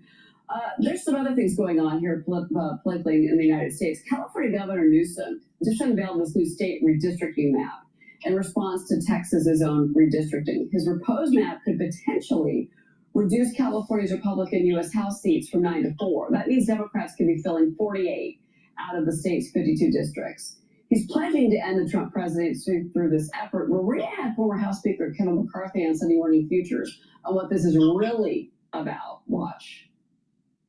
Gavin is now trying to run for president. So what he's proposing to do is go against the Constitution of California, have the legislature vote to take these lines. They don't even draw these lines. They just introduced them this Friday when no one's paying attention. They let, in Washington, D.C., the DCCC send them these lines. And you got to think about what this means to California.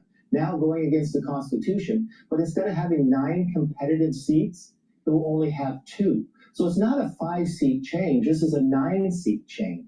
They take in counties, they go split counties 116 times, cities 145 times. This independent commission took 35,000 different comments coming in. Even the legislators not even commenting. This is politicians picking the voters, not the voters selecting their elected officials. Senator, your reaction to those comments from him?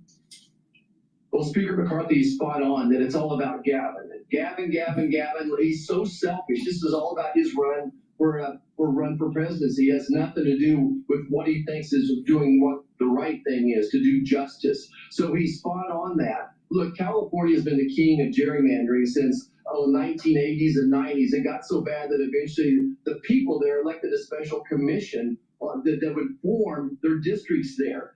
They did that, I think, in about 2008. So it doesn't surprise me. On the other hand, let's look at Texas. Texas population has grown, I think, some 7 million people, 7%, I believe, 7% since the census is out. So they have a reason to do redistricting. I do think that the people moving there are more on the Republican side of things. But this is all about politics to Gavin Newsom. All he cares about is himself and his political future. Well, and he keeps saying he's fighting fire with fire, which is what many of these other governors have said, despite the fact that they've been doing their own redistricting for years. We've seen it in New York. We've seen it in California. Here we go again. Senator Roger Marshall, thank you for joining us. We really appreciate it this morning. Thank you. They keep outperforming me. And call me crazy.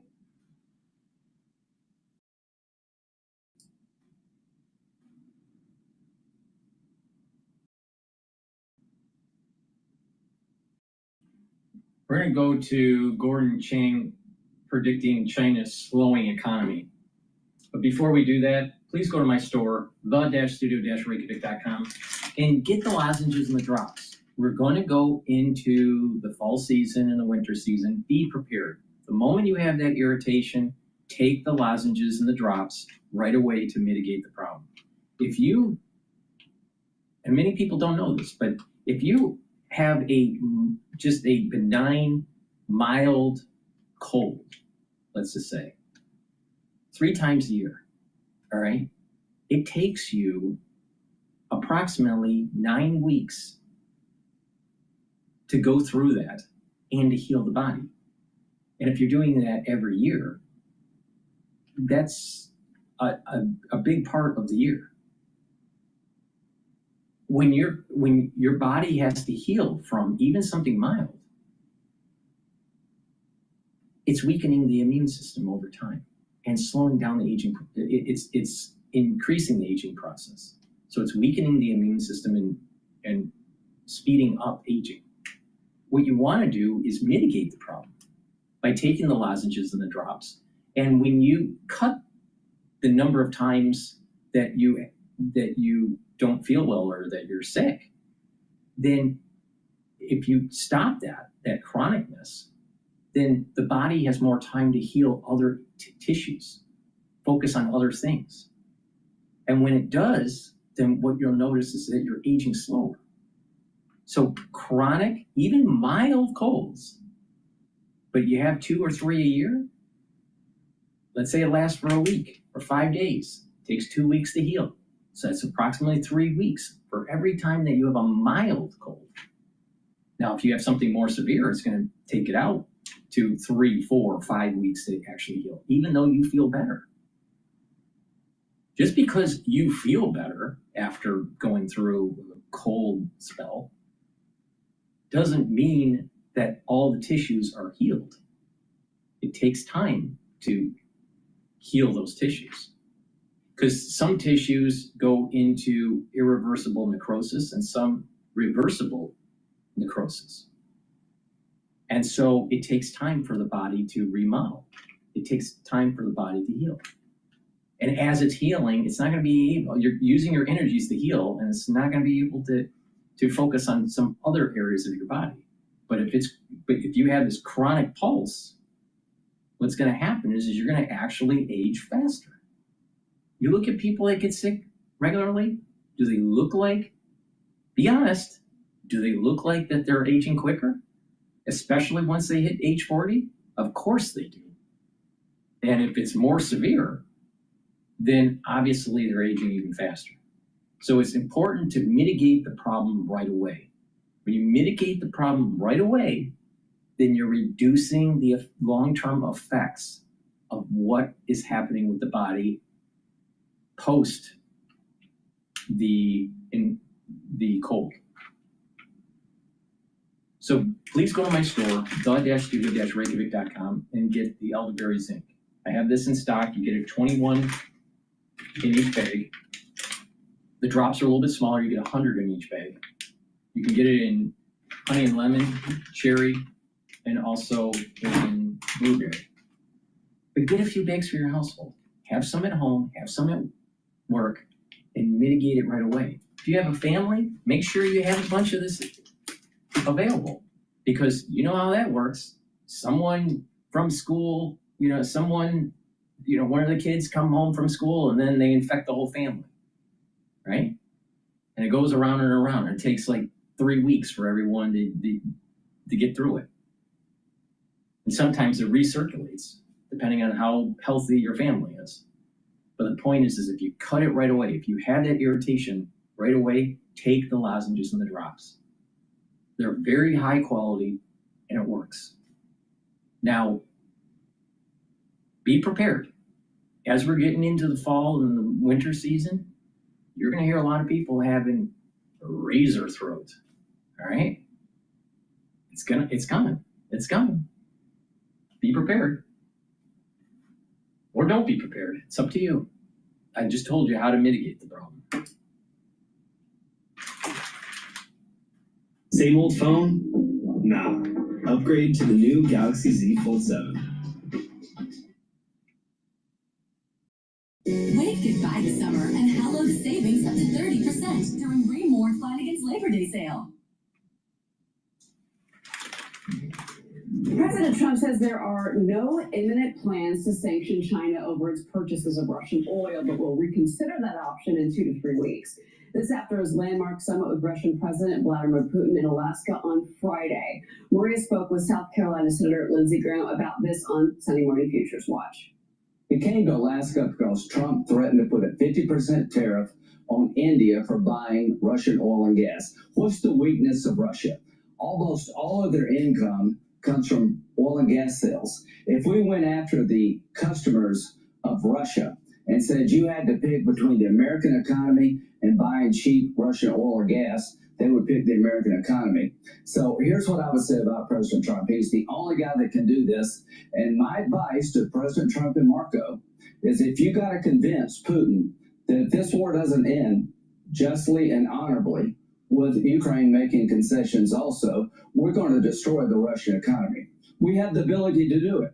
To Europe, why don't you put tariffs on India for buying Russian oil? To Europe, why don't you threaten China with tariffs for being the largest purchaser of Russian oil? To Europe, you can do more. If Europe and the United States banded together and we told Russia that if this war does not come to an end, we're going to destroy your fossil fuel economy. And a new Fox digital op-ed making the case, quote, Trump's Russia play isn't about Ukraine, it's about China. It reads in part, Russia today is the weak link in Beijing's strategy. Moscow's dependence on Chinese capital markets and diplomatic cover has grown dramatically. Trump's aim is to pry the axis apart. There's also growing worry about India and China's relations beginning to thaw even after the extension of the tariff pause between Washington and Beijing. I want to bring in Gatestone Institute Senior Fellow Gordon Chang. Gordon, your reaction to that? The Trump's Russia play isn't about Ukraine. This really is about China, and that it is China and India that is keeping the Russian economy strong. Well, certainly, China and India are buying Russian oil in large quantities. They're keeping the war going. And it was right for President Trump to impose the 25% tariff on India on August 6th. But he also needs to cut off the flow of cash from China because China is a bigger purchaser of Russian oil. You do that, it means no war in Ukraine eventually, because that's where Putin is getting the resources. You know, as for the policy of trying to split Russia from China, that sounds nice, but I think that it's impractical. Vladimir Putin and Xi Jinping see the world in the same terms. They've been partners for more than a decade. They identify the same enemy, which is the United States. And so, yes, maybe it's theoretically possible to pry the Russians away, but as a practical matter, it's extremely difficult. In Trump's first term, he tried to pry away North Korea from China. That didn't work either. I don't think this will work. And now you've got North Korea, sending troops to Vladimir Putin. And in the middle of this is also this conversation about whether or not this fall there's going to be a meeting between President Trump and Xi Jinping. How does that component play out in your mind, Gordon? Yeah, I don't think that we should be meeting Xi Jinping, especially with relations the way they are right now with China. I think it's important for President Trump to impose those tariffs on China for the purchase of Russian oil, because it's really unfair. I mean, and India has been a friend and a partner of the United States, and we're aggravating them. Now, I don't think that we can drive India into China's arms, because China is, in fact, trying to break apart India, and we've been helping India defend itself. But nonetheless, this is not a good look for the United States. And so until we can sort out a lot of things, especially trade, I don't think that we should be meeting the Chinese. What about the Chinese economy? Because the data shows that it slowed down substantially for the month of July. Beijing officials say it's on our shoulders. They say it's U.S. protectionism. Economists claim that there's a lot more going on. A 4-year-long real estate value crash in China. And then, of course, these new policies aimed at slowing factory production because they're not getting the orders from the United States. And then there's a new Bloomberg story out that says China's $11 trillion stock market is a headache for both Xi and Trump. And it reads in part the poor long-term performance of the nation's equities has hampered consumer spending. Gordon, what really is happening with the Chinese economy? The real problem is that communism favors production over consumption. And what we have seen right now is that the consumer economy, which accounts for maybe, 38, 39, 40% of China's GDP, is just not able to sustain China. So it's a structural flaw. Yes, President Trump's tariffs have hurt at the margins, but that's not the real issue. The story is, you look at the July numbers, and the one that is really the most troubling for Beijing is the drop in demand for bank loans, which means that companies don't see a future use for money. And so they're not borrowing. Banks don't want to lend. China is trying to use the bond market to compensate for this. But this is really a failure of the economy as a whole. And when you add in the price numbers, which shows deflation is continuing, this is a structural problem. This is the problem of communist economics. And it's going to get worse until Xi Jinping decides that he is going to try to make consumption the basis of the Chinese economy. But we know he doesn't want to do that for a lot of reasons, because that would offend, for instance, Communist Party core constituencies, which he desperately needs right now as he's struggling with other leaders for power and influence. Yeah, because he's under pressure, and he is reportedly had been very weakened, and in particular not even running the Chinese military right now. We've seen those reports. At the same time, I can't help but wonder if, based on what you're saying, if that makes the trade negotiations between the U.S. and China even more important, not just for him, but for the entire country. We can't. If we go back to 145%, that sinks them even more. And to put it in layman's terms. Yeah, when you look at it arithmetically, if you're not going to have consumption as the basis of the economy, you've got to sell to the rest of the world, and that's Xi Jinping's only plan right now. And the United States accounts for, what, 34% of global consumer spending? It's a market which is indispensable for any country that has an export-dominated economy. And China is more export-dependent now than it has been maybe in its entire history. So right now, yes, this is a very critical matter for the Chinese. And it's not just us. It's Europe. You see other countries, they are moving away from China as well. So that means that there is no solution for Xi Jinping to rescue an economy which is failing badly. An isolated China is a weak China. There you go. Gordon Chang, it's always great to speak with you. Thank you so much for being here this morning. Thank you, Cheryl. Parties to a negotiating table and to keep them there. And then finally, you need a deal that both sides can walk away from the table and say to their respective constituencies and to themselves, we won. Frankly, guys, I mean, I've been wrong before. I just don't see any of these four factors present in the current circumstances. Aaron, what's the likelihood that President Trump will effectively wash his hands of this whole thing and just kind of let the Europeans deal with the Russians? I mean, so far that approach, walking away from the table, appears to have not cost him much politically on just about any issue. Walking away from the table, I worked for Bush 41 and his immensely talented Secretary of State, James Baker. Baker threatened to walk a couple times with both Israel and Syria, and it worked. But then again, there is no James Baker here, and there is no Bush 41.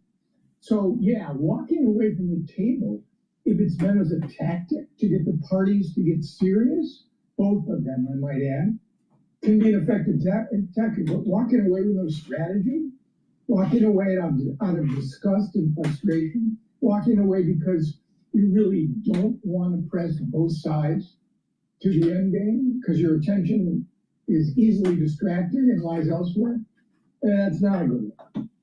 Now, what about the last time? I just have to point out, President Trump met with Zelensky. It didn't go so well. There was a shouting match. There was briefly pause of military aid to Ukraine. Are we expecting something a little bit more civil this time around? Yes. I would expect the answer is yes. I think, and again, I don't know what the reason for this next step would be, but I think Mr. Trump would like to have one more round. You have Anchorage with Putin, you got Zelensky and the Europeans in Washington. I think President Trump would like to have a trilateral. Now, if in the wake of that, he could walk away, he'd have a little more credibility, but I don't see, frankly, the point of the three-way meeting right now. And Zelensky has to make a decision. Is he going to shake the hand of Vladimir Putin while Vladimir Putin kills Ukrainians?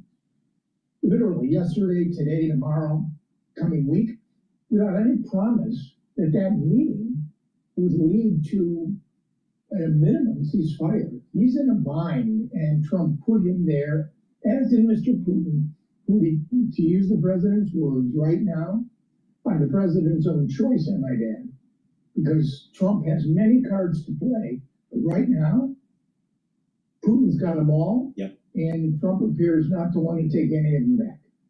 Aaron, you referenced Secretary Baker back in the Bush 41 White House. Where is the State Department in this White House? Where is the Secretary of State? It just seems to be Donald Trump and Donald Trump alone. Is that kind of where it is? And where that would be my read. I mean, I worked for half a dozen Secretaries of State of both political parties. I mean, I think Marco Rubio, probably of all the national security team that the president put together, is clearly the most knowledgeable, and before he accepted this job, sympathetic and empathetic to many of the policies, including the dissolution of USAID. that Mr. Trump has presided over. So, no, I don't think Marco Rubio is an effective Secretary of State. To be an effective Secretary of State, you need the supreme confidence of the president. You need to be a really good negotiator. Baker and Kissinger come to mind. One other thing, you got to be willing to sit your boss down and say, you know, you are not headed in the right direction. And I have a way we can try to make this better. He's not willing to do that. If loyalty is key here. Blind loyalty is a disaster. And if Marco Rubio isn't willing to say to the president, or Witkoff for that matter, the envoy for everything, this isn't going to work. I mean, what value are these advisors? Right. Aaron, thank you so much for your time. Really appreciate it. Aaron David Miller is a senior fellow, Carnegie Endowment for International Peace down in Washington, D.C., joining us via Zoom for what will be promises. Please go to my store, the-studio-reykjavik.com, and get the Goodnight formula. It has tryptophan, melatonin, GABA, and passion flower. It's going to allow you to get into 3 to 5 cycles of REM sleep a night and deep sleep that will allow you to be well rested when you wake up, detoxify your central nervous system, and to consolidate memory. Super important for an anti-aging protocol. By getting enough sleep, you are slowing down the aging process. Chronic sleep deprivation can lead to early onset of dementia. Chronic sleep deprivation leads to memory issues.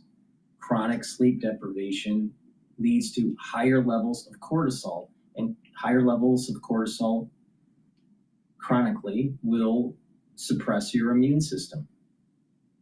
Higher levels of cortisol will do damage to your organs and your vascular system. So just getting enough sleep does a lot in terms of healing your body. So please go to my store, the-studio-reykjavik.com, and get the Goodnight formula. And another great formula to help with your pancreatic health is to take the digestive enzyme complex. Digestive enzyme complex will break up carbohydrates, proteins, and lipids to allow you to absorb your nutrients easier. It's going to allow you to put less load on your pancreas. It also has bromelain in it, which is fibrinolytic, so it breaks up clots. And digestive enzyme complex has proteolytic enzymes that will break up glycoproteins, which was super important back in 2020. If you remember, I told you, take digestive enzyme complex back during the crisis. Why? Because of bromelain. Why? Because the proteolytic enzymes. So please go to my store, the-studio-reykjavik.com, and get the digestive enzyme complex. Reduce the load on your pancreas, break up those carbohydrates, proteins, and lipids. Super important. So a great stack would be get the Goodnight formula, take it at night so you get the good sleep that you need, and take the digestive enzyme complex to break up the carbohydrates, proteins, and lipids. So please go to my store, the-studio-reykjavik.com. Use discount 5 and you get $5 off any order. If you spend $100 or more, you get a free gift until supplies last.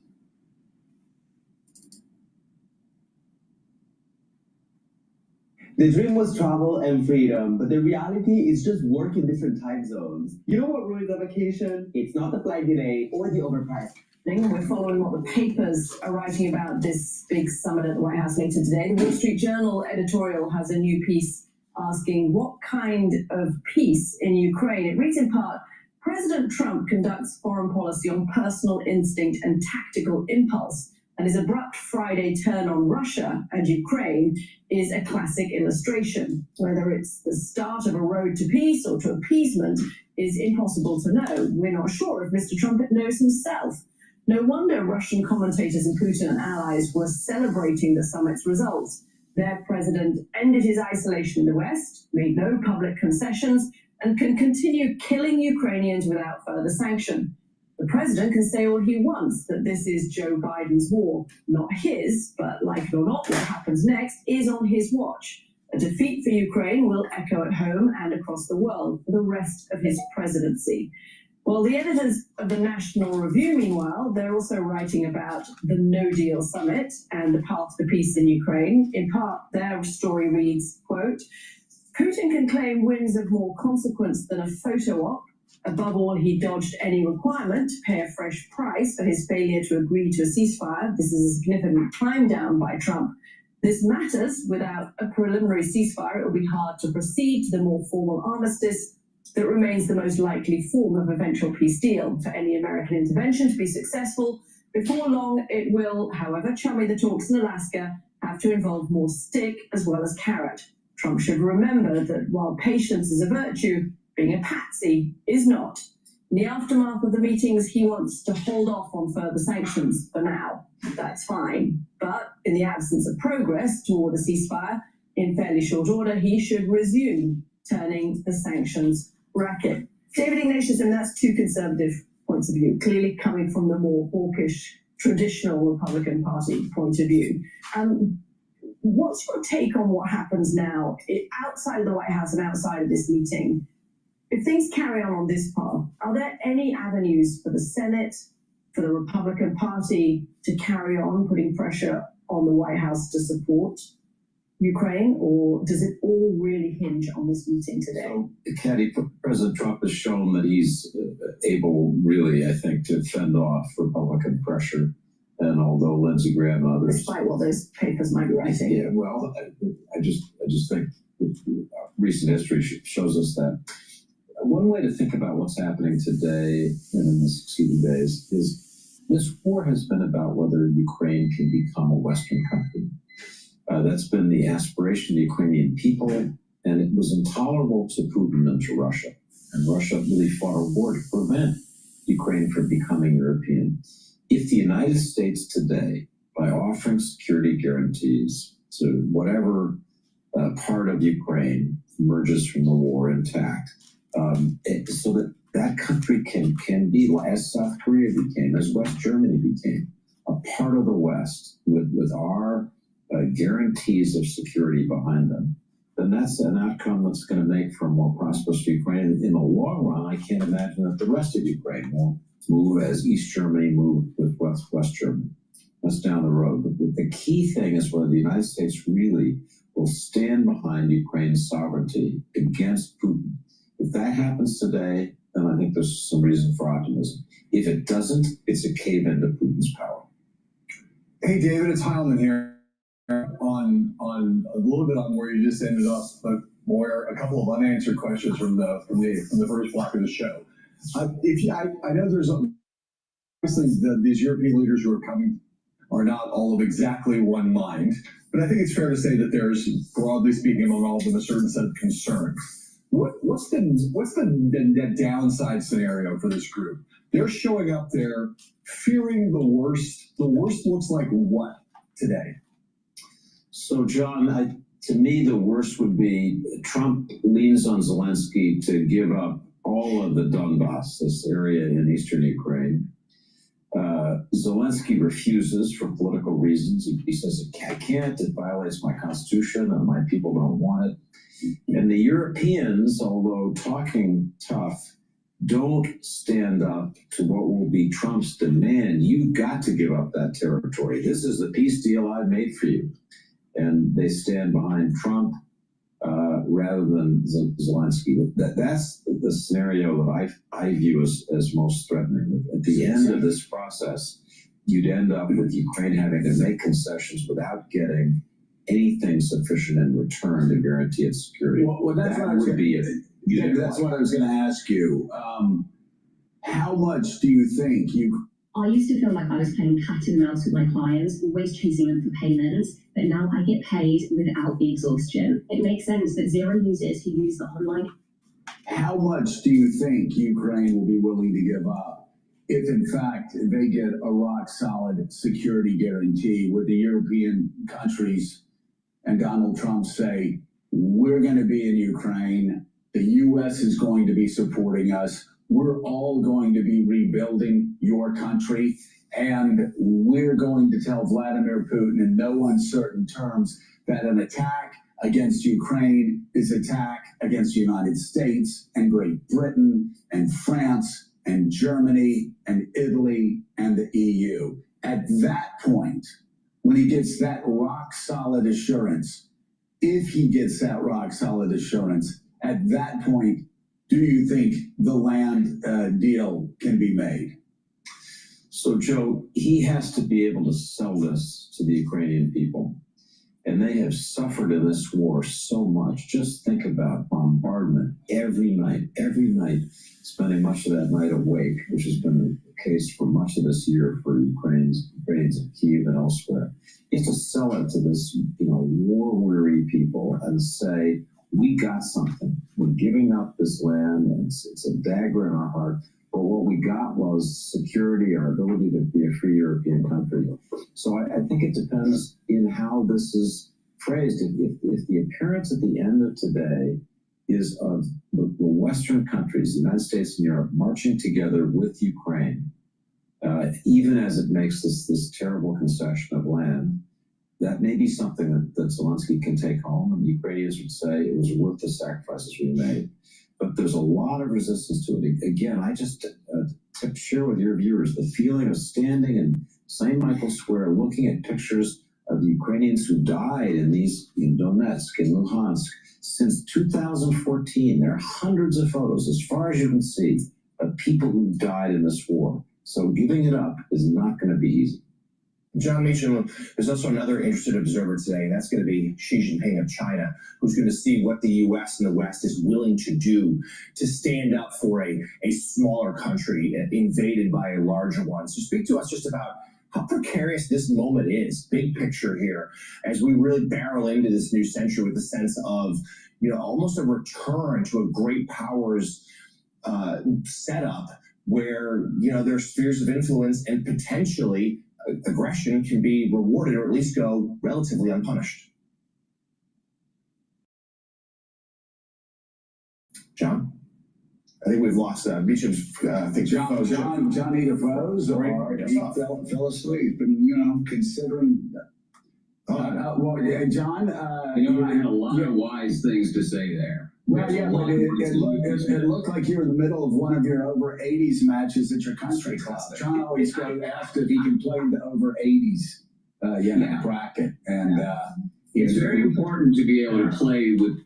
I'm just going to interrupt them for a second. Please go to my store, the-studio-reykjavik.com, and get the very high quality deodorants. It's a dual purpose product. It's going to help to detoxify your body, and you use it as a daily deodorant.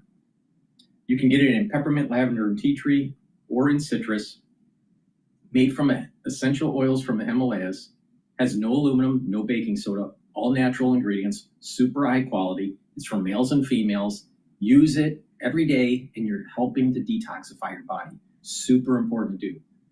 Get a couple bars, help support the work that I do, and help support your health and wellness. Use discount 5 and you get $5 off any order. Also, get the cleanse or Max 35. Max 35 or cleanse will help to boost up your immune system. You take a teaspoon a day, every day. You swish it in your mouth and gargle 20 seconds, 30 seconds, and then swallow it. It'll help the epithelial lining, maintain that mucosal barrier, and boost up that immune system. If you're not feeling well or people around you are not feeling well, take a tablespoon or 2 a day and then go back to your maintenance dose once everything is all clear. I've been taking Max 35 or Max 14 or Cleanse for 5 years, over 5 years, every day. So please go to my store, the-studio-reykjavik.com. Get this very high quality product and boost up that immune system. It's part of a 4-pillar protocol. The foundation is the multivitamin, the probiotics, and then the 4 pillars.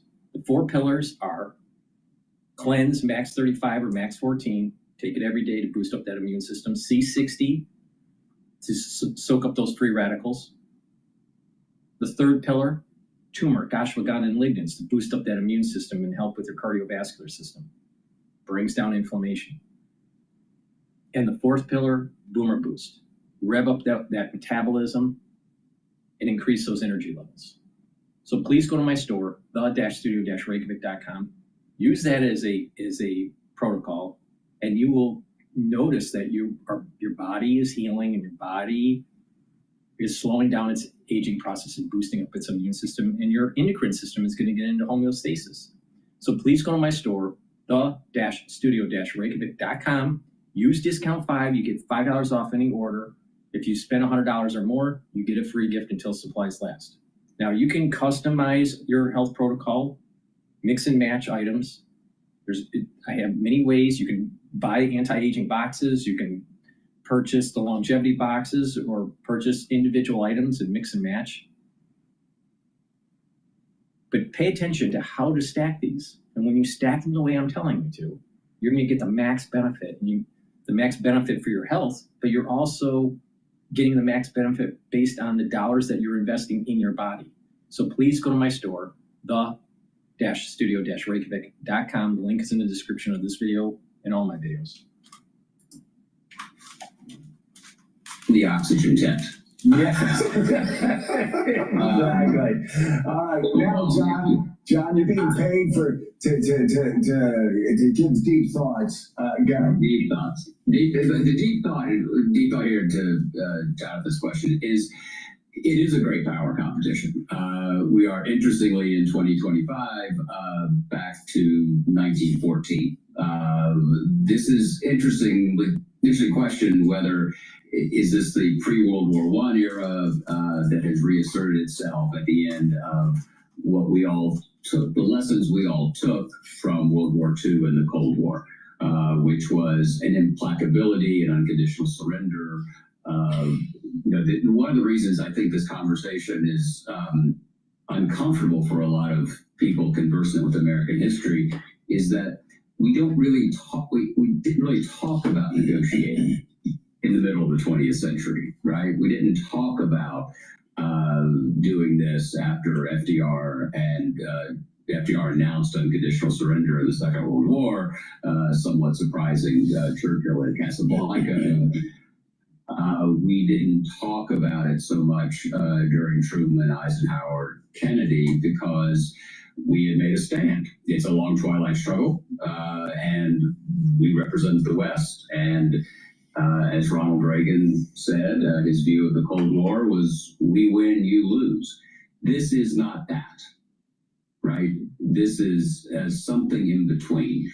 And I think it's uncomfortable. It's uncomfortable for me to think, okay, we're going to abort this aggression, but yes, you get a collective security agreement. Okay, but you wouldn't need it if the aggression had not happened. So what is all that? That's the tragedy of history. And so what we're going to see today in Washington is a remarkable gathering of European leaders who are trying to find the best, worst option. So, David Ignatius, as we... Turn your best idea.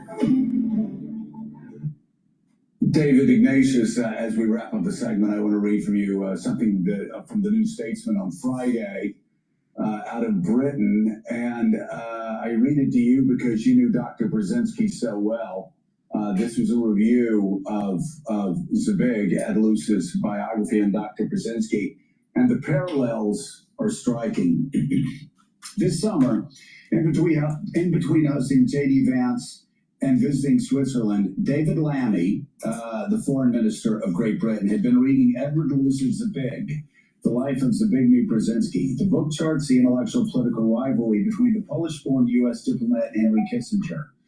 While Kissinger championed a foreign policy centered on the great powers, an approach Lammy regards as cynical, Brzezinski consistently advocated for smaller countries, noting how they can act as geopolitical pivots, which Lammy considers to be overly cynical. And of course, as you know, starting in 1950, Dr. Brzezinski said the Soviet Union will fall from within, most likely when these small countries start breaking away. And of course, it was his own home country, Poland, that did that. I am struck by watching Donald Trump's foreign policy approach, seeing how much it reflects Kissinger's, in that it's about the great powers. It's about China, Russia, America, and everybody else be damned. Well, that didn't work. Brzezinski's smaller countries, where you look at the Polands, you look at the Ukraines, you look at the smaller countries in the orbits of these larger powers to actually see where it matters. So I'm fascinated how history repeats itself and how we're actually looking at in what we've seen thus far in the Trump administration, more of a Kissinger great powers détente approach that in the end was a historical failure. So, Joe, it's a great point. Trump so far has been about the big guys, you know, the big deals between the big, powerful leaders with whom he feels affinity. Dr. Brzezinski had the genius to see Eastern Europe as a series of individual countries, each of which mattered in a different way. And I would say, as we look at the events today, the United States and all of its European allies, and it does seem like this is an alliance again, are treating Ukraine as an individual country with its own aspirations and a deep yearning to be part of Europe. It's something Brzezinski would have loved. I remember in one of our conversations, he spoke about the way in which the Ukraine moving west toward Europe could be the first step of a broader process that would finally bring Russia, balance between Asia and Europe, and more towards the West. That seems impossibly far away now, but that was part of Dr. Brzezinski's vision. And let's hope this intense focus on Ukraine is getting away from the big guys and thinking about the little guys and their security. The Washington Post's David Ignatius and historian John Meeson, our thanks to you both. Thank you, gentlemen. Good.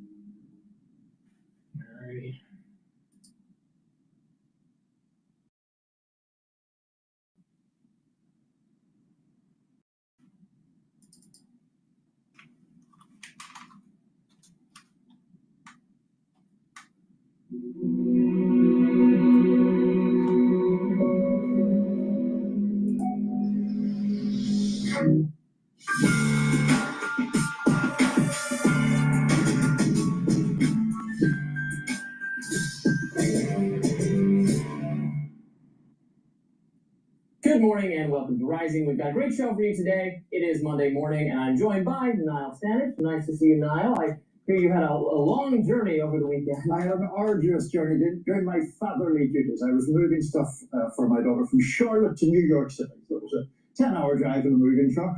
What more fun could you have on a weekend? Good man, good man. How was your weekend? It was just fine, yeah. Happy summer weekend, enjoying some nice weather. It was intensely hot yesterday. Let me get this straight. Either his kid is going to college or his kid is working in New York.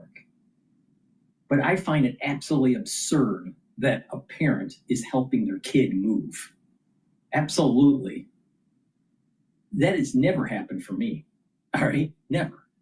All right? But I'm Gen X and, you just do things yourself. But it's amazing how in today's world, the parents coddle the kids. It's absolutely amazing. Unbelievable. I know. Good weekend. Well, we should get...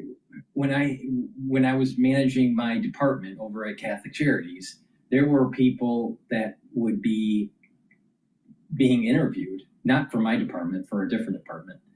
They would be bringing their mother in. I mean, come on, man. I mean, bringing your mother to an interview, sitting in the lobby, waiting. I mean, that is so crazy, right? Why would they do that? Why would people do that? This younger generation bringing their mothers to an interview. Now, the mother didn't walk into the interview. The mother just sat there in the lobby. But I would never hire someone that did that. Never, not in a million years. Because what does that mean? It means that the employee needs to have their hand held by their parent. So I see this all the time now in New York. You get the young transient types that are coming in. What they do is they get the ones that I've seen. It wasn't for school. It was more for work. So they come in and their parents help them move into their apartment, right? So you see it all the time in New York, right? But the thing is that I come from a generation that you do it yourself. You move yourself, or you get a bunch of movers, 3 men in a truck or whatever, and you have it moved. You don't have your parents do it for you, no matter what state you're moving from. What it is the parents are coddling the kids, and these are the types of kids that are coming into New York right after college, and let's say they get a job. It's not that they're on the low end of the totem pole, right? Usually they're like analysts or something, and they're transient. They can't take the stress. It's a high cost environment. You have to work a lot of hours, and you're going to have to just put in the time. And these individuals that are been coddled by their parents, they never make it. They end up leaving New York within 3 years. They're very transient. The ones that stay are the ones that have the grit, that can weather the storm. All right? But these ones that come in that are helped by their parents, almost all of them fail within 2 to 3 years. And they have to go run back to mommy because it's cost too much. They worked at their job and they hate it, or it's just too stressful or whatever. But they don't have the fortitude. When you raise kids where you have to move them, you literally have to help them move to New York. Why? A 25-year-old, 24-year-old? I mean, come on. These kids, and so people, the Gen Xers or people that have more fortitude, right? They'll take advantage of these people. They'll look at them and they'll just crush them. And your business as usual, Robbie. So what is on your radar? I suppose we shall. Well, the historic peace summit between President Donald Trump and Russian President Vladimir Putin took place this weekend in Alaska, with the two nations coming somewhat closer to achieving a lasting peace in Ukraine. Now, those who had hoped this meeting would result in an immediate end to the conflict were left disappointed.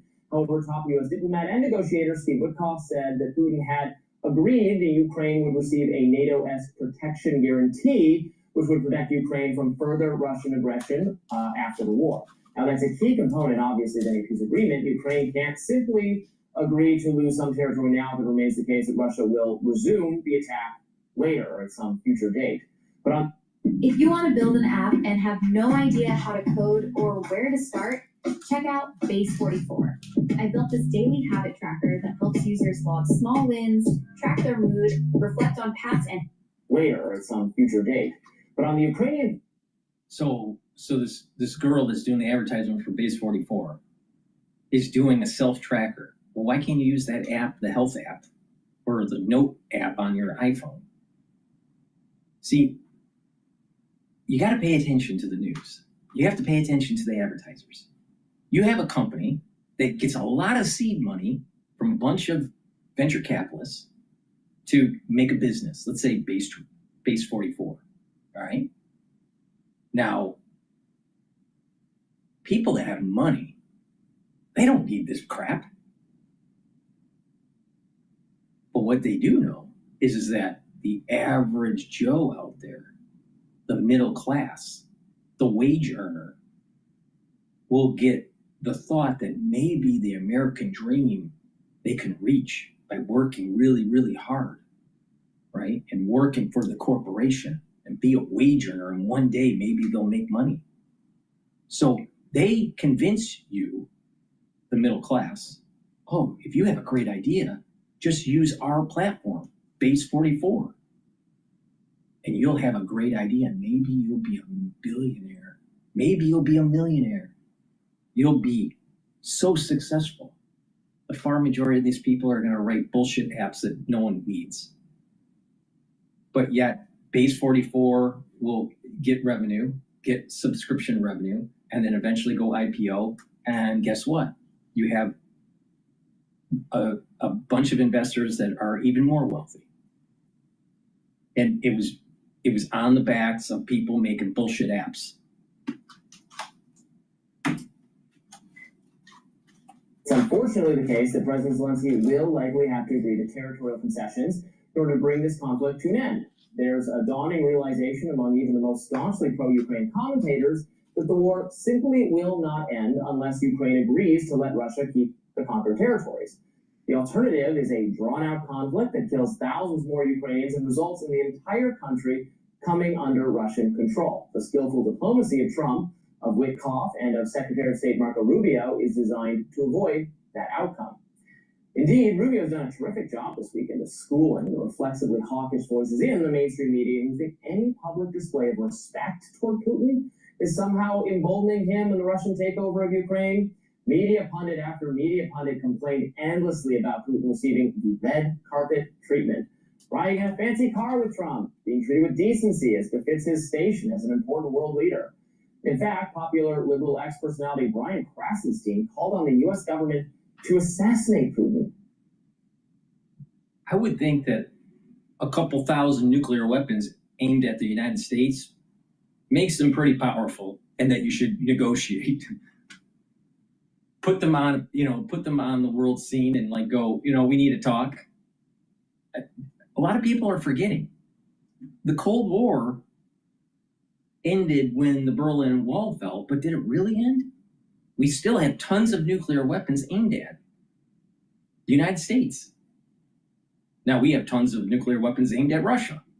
So don't you think that we should talk? I would. I don't want to be nuked. As soon as he set foot in Alaska, which is obviously an insane idea. I don't think I have to point that out. By comparison, the mainstream media was a bit more restrained than that. They're still quite furious that Trump was being nice to Putin. Look, being mean to Putin was going to work, then Joe Biden would have already succeeded in ending the war. He didn't because diplomacy is a bit more complicated and subtle than just screaming Putin bad at the top of your lungs over and over again. Rubio made this point expertly during his time. Sound familiar? This is the reason why the Democratic Party is failing, because they keep on saying Trump bad always. Station with ABC's Martha Raddatz. Let's watch.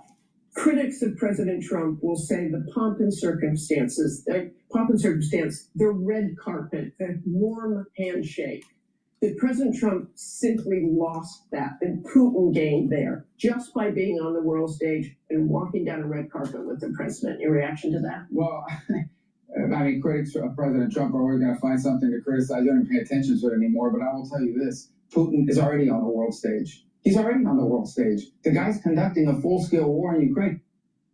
And then here's a bit more from that clip. He's already on the world stage. When I hear people say that, it elevates him. Well, all we do is talk about Putin all the time. All the media's done is talk about Putin all the time for the last 4 or 5 years.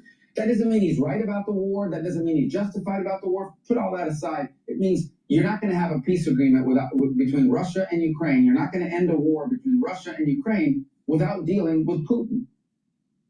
Rubio has it exactly right. Sick of hearing your boss ask, but where's the proof? After every marketing meeting, you need market data. That's why there's SimilarWeb. With SimilarWeb, Rubio has it exactly right. We can't end this war by refusing to give Putin attention or the spotlight or whatever it was Raddatz was complaining about there. Frankly, the argument she's making sounded to me like she was calling for, like, deplatforming Putin, like she's saying he should be kicked off Twitter or something. We shouldn't be surprised to hear a mainstream media personality, of course, returning to this very familiar well. Liberal and progressive media personalities love the idea of deplatforming people because they have an almost religious faith in censorship and silencing.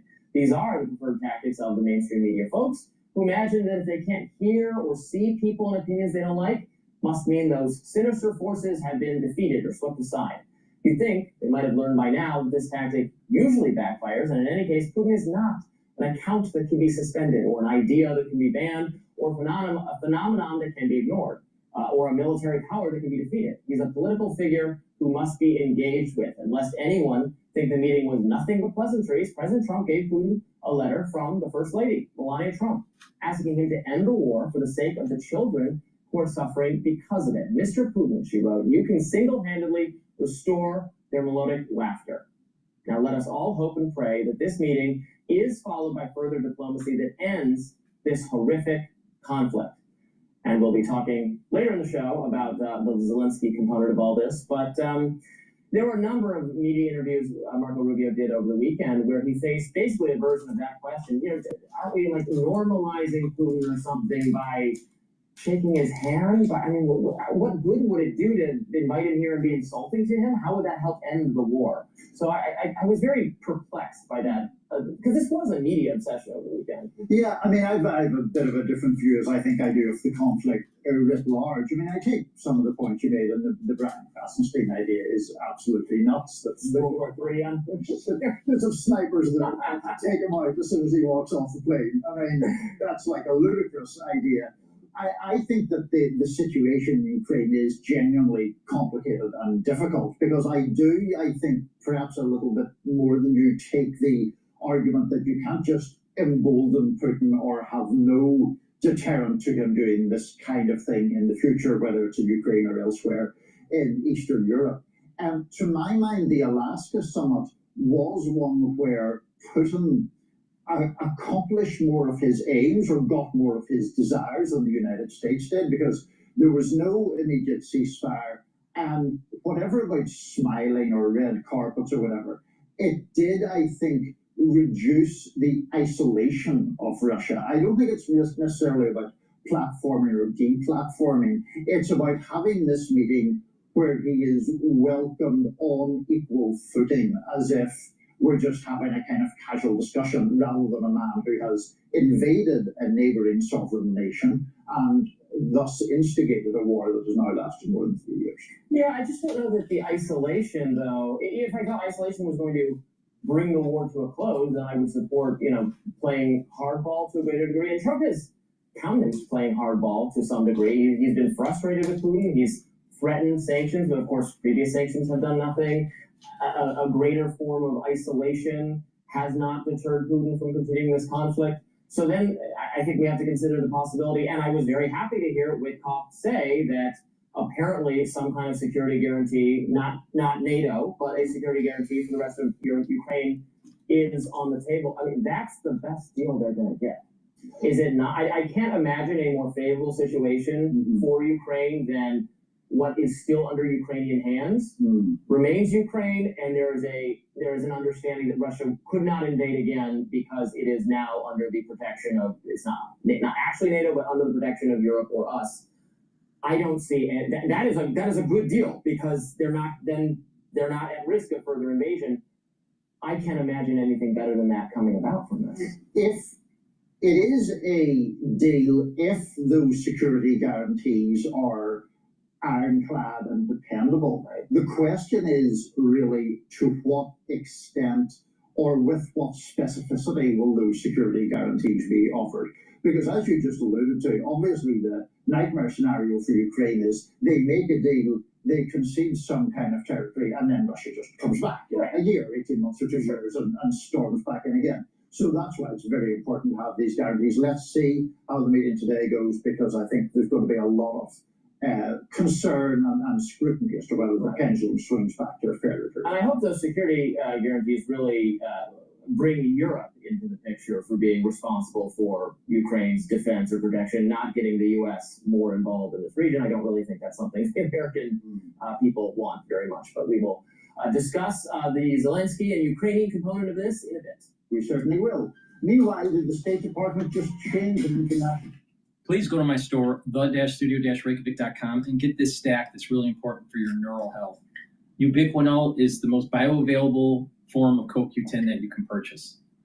Ubiquinol is going to soak up free radicals, reduce stress in the cell, help with the health of the mitochondria. Your energy levels are going to increase, your ATP levels will increase, and Ubiquinol will help protect neurons. Another great supplement to take, you can stack it with Ubiquinol, is taking my NAD Plus supplement. This will increase your NAD Plus levels. This will help to bring up energy levels, repair DNA damage, and NAD Plus helps to protect neurons. So this is a powerful stack. You can stack this also with C60 and with Clarity Factor. There's many ways to stack this. But this is a powerful stack to protect those neurons. In addition, make sure you drink filtered water, stay away from processed foods, and do the 4 modalities of exercise: balancing, stretching, cardio, resistance training. Very important. So please go to my store, the-studio-reykjavik.com, and get the Bitcoinol and the NAD Plus supplements. Use discount 5 and you get $5 off any order. If you spend $100 or more, you get a free gift until supplies last. Click the link in the description to get to the website. It's the-studio-reykjavik.com. All right, let's go to Bloomberg. I think, because the LPs were pounding the table on the needing of DPI, so distributions per invested dollar, the GPs listened. So then the environment has been more accommodating for the exit. So apart from the IPOs, apart from the M&A activity that's involved in the IPOs, there have been some GP solutions to provide liquidity to investors as well. So you hear the secondary market is alive and well and growing and at its peak, actually. And then you have CV, so continuation vehicles, continuation funds, and then you have LPs leading the way to do this, and not even to mention new forms of capital coming into the market with the democratization of private equity. So at Brighteon, I know you guys invest in new private equity managers, yes, as well as doing your own deals. Talk to us about the capital markets for middle market deals. Where's the debt coming from these days? Interesting question.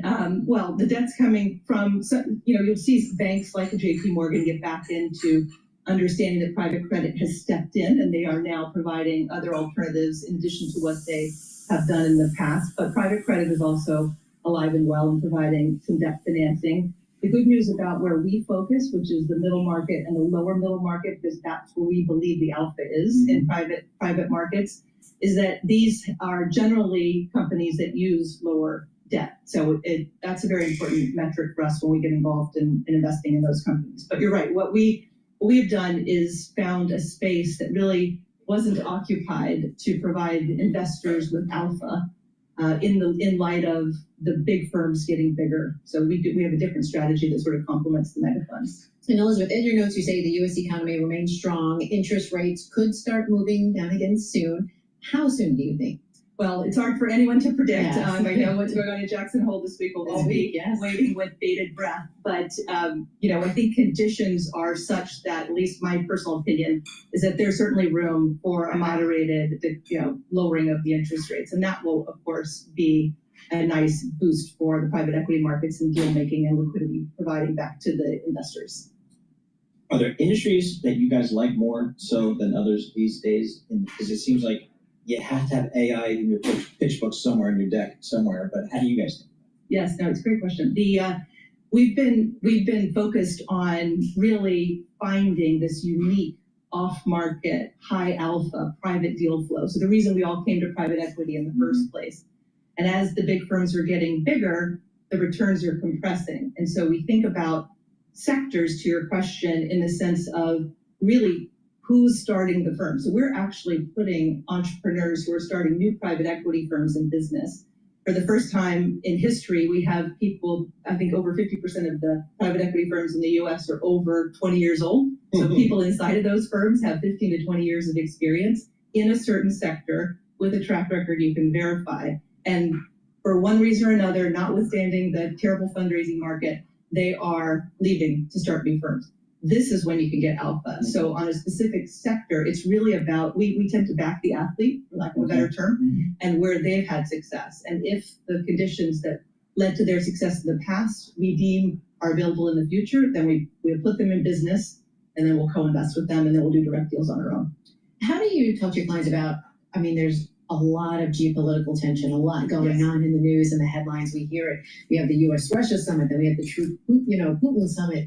How do you talk to your clients about that and put them at ease? Yes, it's a constant source of conversation with respect to how it might impact U.S. private equity, and where our focus is U.S. private equity in particular. We also have an office in London, so we do get involved, and we back European managers as well. So as it relates to the deal environment, it's absolutely a factor we take into consideration. But we can't wait for it to be resolved, and we do go ahead and do find deal opportunities. And I think that the conversations with our investors are usually robust because we tend to back investors who have an opportunity in hand at that moment. And it's usually a deal that has resulted from a dislocation in their own sector. And so all of the macro factors have been taken into account about the projection of how that deal might do going forward with them. I'm going to give you 30 seconds here. How bad is the capital raising environment these days? It seems to go to new lows as far as the availability of capital every year. So we're at a new low right now for the private markets, and it's the worst since 2016. It's bad, particularly for the sector that we focus on, which is more of these new emerging managers in private equity. Capital from LPs is consolidated to the bigger players, and they're expanding their franchises. So for us, it's an opportunity, but for anyone launching a new platform or for people coming to market again without a distinctive strategy necessarily, that's a tough road to hoe. It mirrors what has been happening in the hedge fund business as well. Yes. Everyone money's going to those big platforms. Elizabeth Weymouth, thank you so much for joining us. Elizabeth Weymouth, founder and managing partner of Graphene Partners and a double UVA. A lot of time in Charlottesville, undergrad, and then the Darden School. The Darden kids, they just work too hard. I mean, that's why I didn't go. I'm like, I just got out of 3 years of being investment banking grunt. Now you want to work even more so? Okay, sorry. All right, Elizabeth Weymouth, thank you so much. We appreciate it. Markets absolutely doing nothing here today. The NASDAQ down 50. We're waiting for the news coming out of Washington, D.C., and then, of course, Texas. A lot more coming out. This is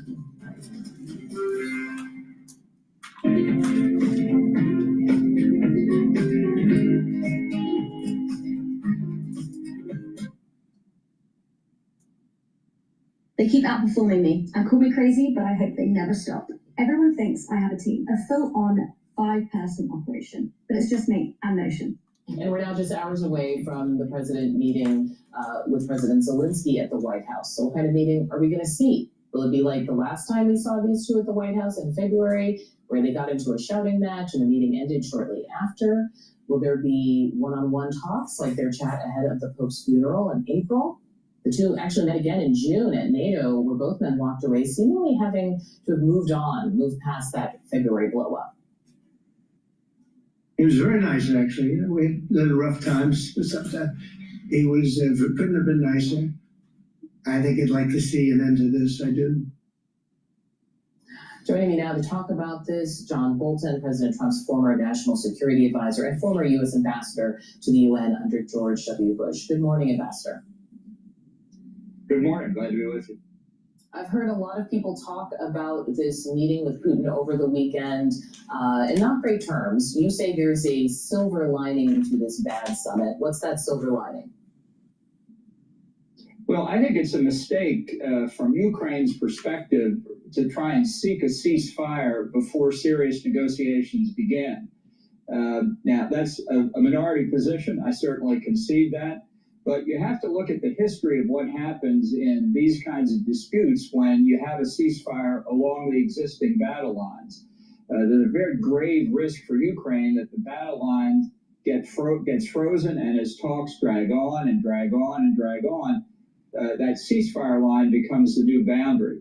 I think Ukraine, if it has the support of Europe and the United States, and that's a big caveat, should continue the struggle against Russia, if at all possible, should try to put some of Russia's gains in reverse and show to Putin that the use of force is simply not going to prevail. That would be the better outcome. And now Trump, by saying he doesn't want a ceasefire, may wake the Ukrainians and may even wake the Europeans up to the danger of the ceasefire scenario.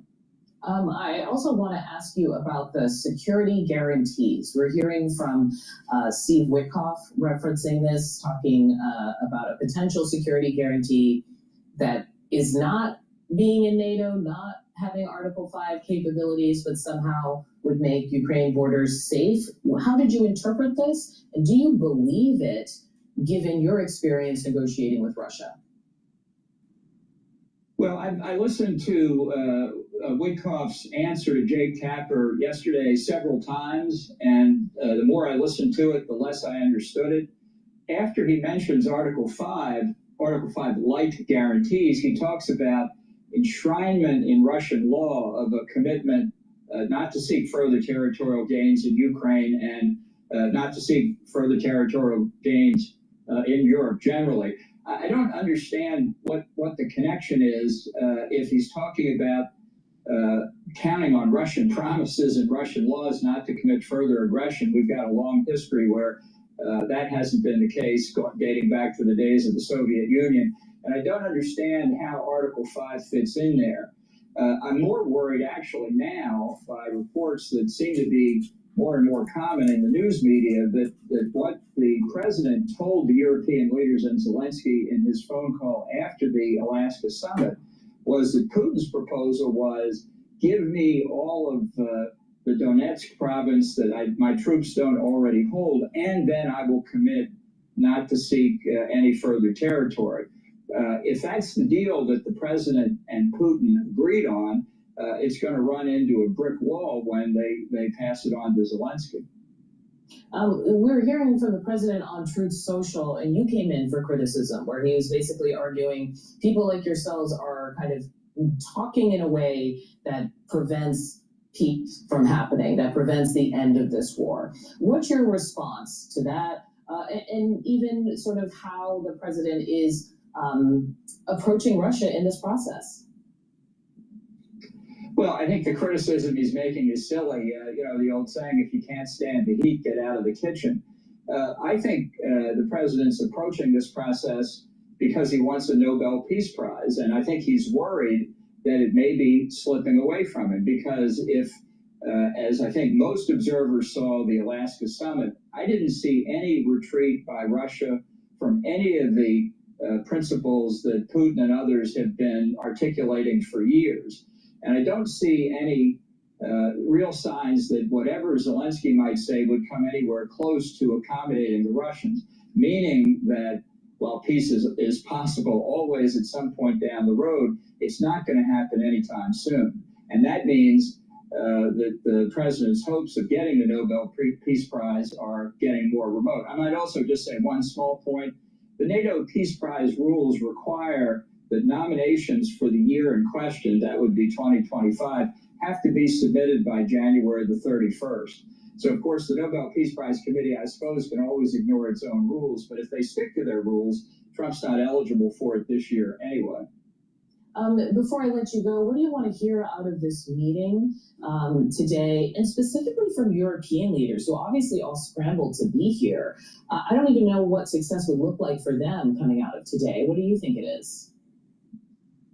Well, as I say, my view on the ceasefire question is very much a minority. So I expect the Europeans and probably Zelensky will continue to push for a ceasefire and let Trump answer why he doesn't want one.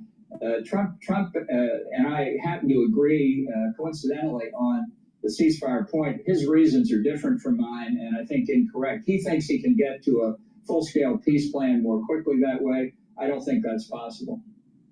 John Bolton, President Trump's former national security advisor and former U.S. ambassador to the UN. Thanks so much for speaking with us. Well, thank you. Imagine being able to build an app with your name on it just by thinking about it. Meet Base 44, a complete AI creation platform.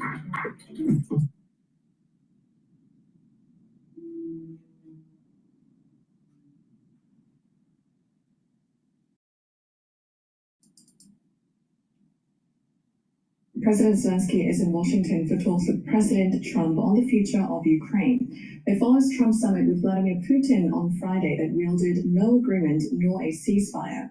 Well, today he's accompanied by 6 European leaders and the head of NATO in a show of united support for Kyiv. Top of the agenda for the meeting this afternoon then are U.S. security guarantees for Ukraine and Putin's demands for Kyiv to give up the Donbass. Well, in the lead-up to that meeting with Trump, Zelensky met with the U.S. Special Envoy Keith Kellogg. Here's a bit of what he said during that talk. We are thankful to the President for this invitation and inform what we will have with important signals about security guarantees. And he said that's why it's important that we are together with the United States and Europe. And we will speak about the architecture. I think so we will have time to speak about architecture of security guarantees, and this is what really, I think, the most important. Well, Well, let's cross to Kyiv now, where our correspondent Emmanuel Shaz is standing by for us. Emmanuel, what are Ukrainians expecting from this meeting today? Are they feeling optimistic on the whole? I wouldn't say Ukrainians are optimistic. First off, because the memory of the previous meeting between Volodymyr Zelensky and Donald Trump in the White House in February 28th this year is a really vivid memory of humiliation. Hearing talking about security guarantees, Ukrainians would like to know what exactly would that entail, and also, of course, it's been decades that Ukraine have been promised it would be protected and its borders would be respected, not least when Ukraine abandoned its nuclear arsenal during the Memorandum of Budapest in 1994, and even more so when a treaty was signed in April 2004 by no other than Vladimir Putin, who had recognized the borders of Ukraine as they are enshrined in the Ukrainian constitution since the independence of the country. And it's really this crucial question of territorial integrity that Ukrainians are looking at right now. They wonder what Donald Trump will expect Volodymyr Zelensky to agree upon, because time and again Volodymyr Zelensky said that it would not be possible for Ukraine to legally acknowledge the loss of what amounts to around 20% of its territories. If we look at what is already illegally occupied by Russia, and even less so, Ukraine wouldn't agree to give up Donbass, to give up the remaining 30% of the Donetsk region, which is still under Ukrainian control, because this would amount to also abandoning the tens of thousands of people, civilians who are still living in the region and who do not live currently under Russian occupation. So there's a lot of, anticipation. I wouldn't say optimism. I would rather say worry here in Kyiv. And in the meantime, not much has changed on the ground, has it? I mean, Russia launched new drone attacks on Ukraine, and there have been some Ukrainian strikes on Russian sides as well. Bring us up to speed on that. Absolutely. Well, first off, Ukrainians woke up to the news not only of the trip to Washington of their president, but also of new strikes against a number of Ukrainian cities overnight with drones and missiles in the city of Kharkiv. There's at least 6 people who died.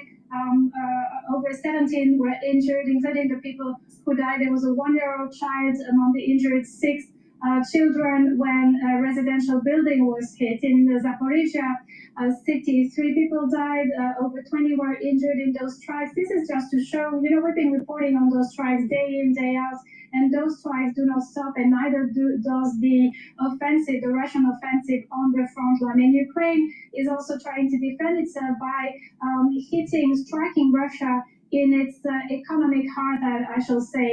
We know that in an oil pumping station, that's the General Staff of the Army here in Ukraine, which reported it, an oil refinery station has been hit in the region of Tambov in Russia, and those strikes are usually long-range strikes by Ukraine. They show that Kyiv also wants to,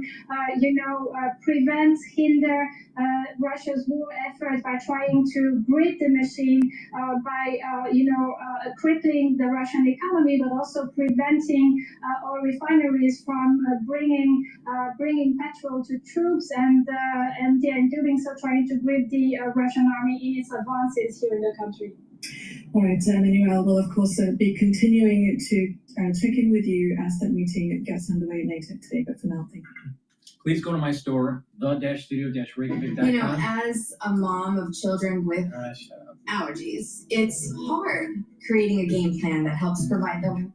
Please go to my store, the-studio-reykjavik.com, and get the olive leaf extract.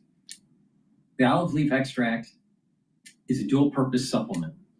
This supplement is going to help your immune system and your cardiovascular system. Brings down inflammation and helps your lipid profile. Take it every day, super important for cardiovascular health and your immune system. I like providing products that give you dual purpose, right? So please go to my store, get the very high quality supplement olive leaf extract. And you can stack it with C60. You can get C60 in avocado oil, in MCT coconut oil, or even extra virgin olive oil. You can get it in a 2-ounce, a 4-ounce, or an 8-ounce configuration. C60 is a very potent antioxidant. I've been taking C60 since 2016. It slows down the aging process. It's going to help with your skin. It'll help with your immune system. It'll help with your endocrine system. Helps with your glands, your thyroid, your vascular system.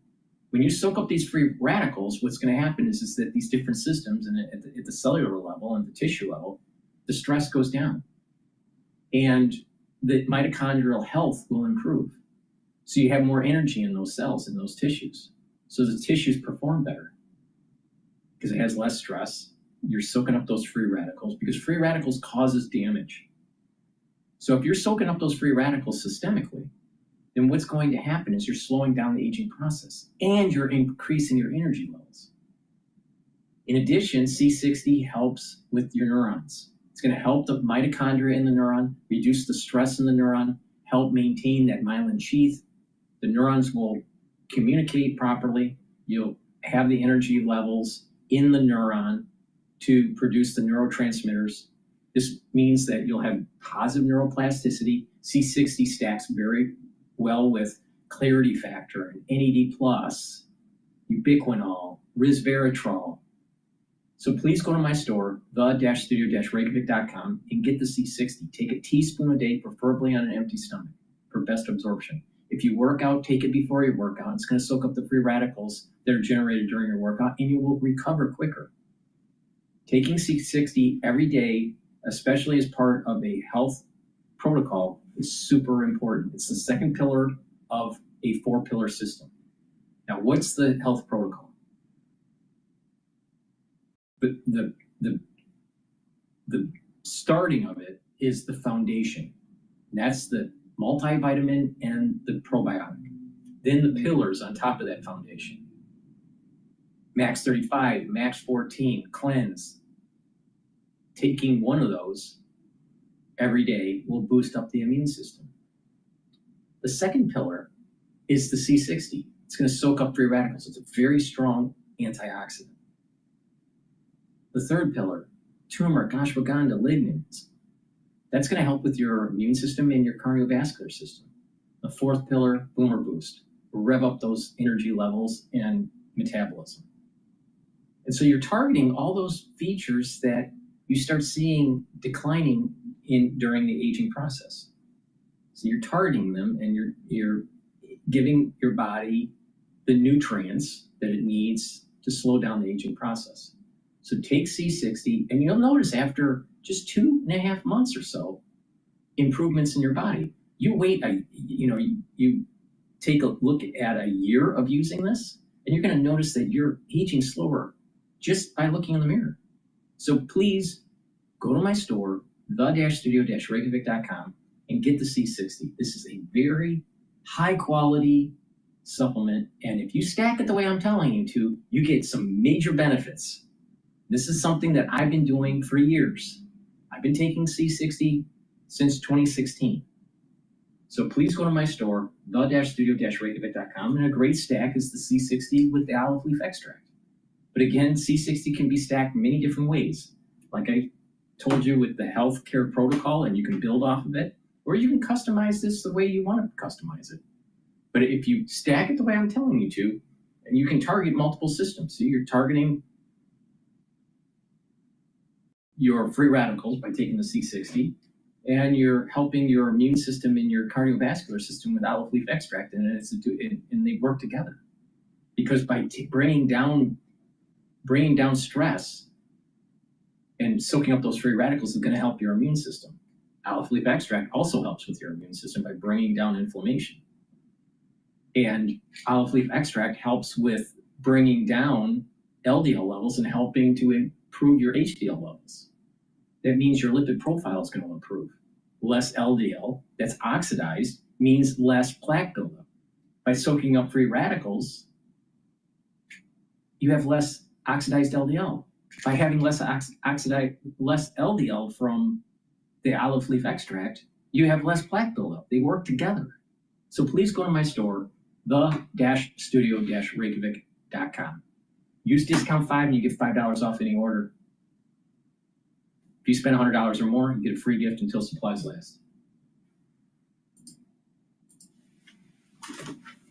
Historic day. I mean, as Tom Keene started off our morning this morning on surveillance, a historic day at the White House today. The leaders of some of the leading European countries, along with President Zelensky from Ukraine, come into the White House to meet with President Trump. And we want to get a sense of how that might go and how the president might approach this delicate situation. And there's absolutely no one better to get inside the head of President Trump than Tim O'Brien, senior executive editor for Bloomberg Opinion. He has a long history dealing with President Trump for decades. There's here in New York There's some City. breaking news. Tim, There's some sort of suspicious package at Times Square right now.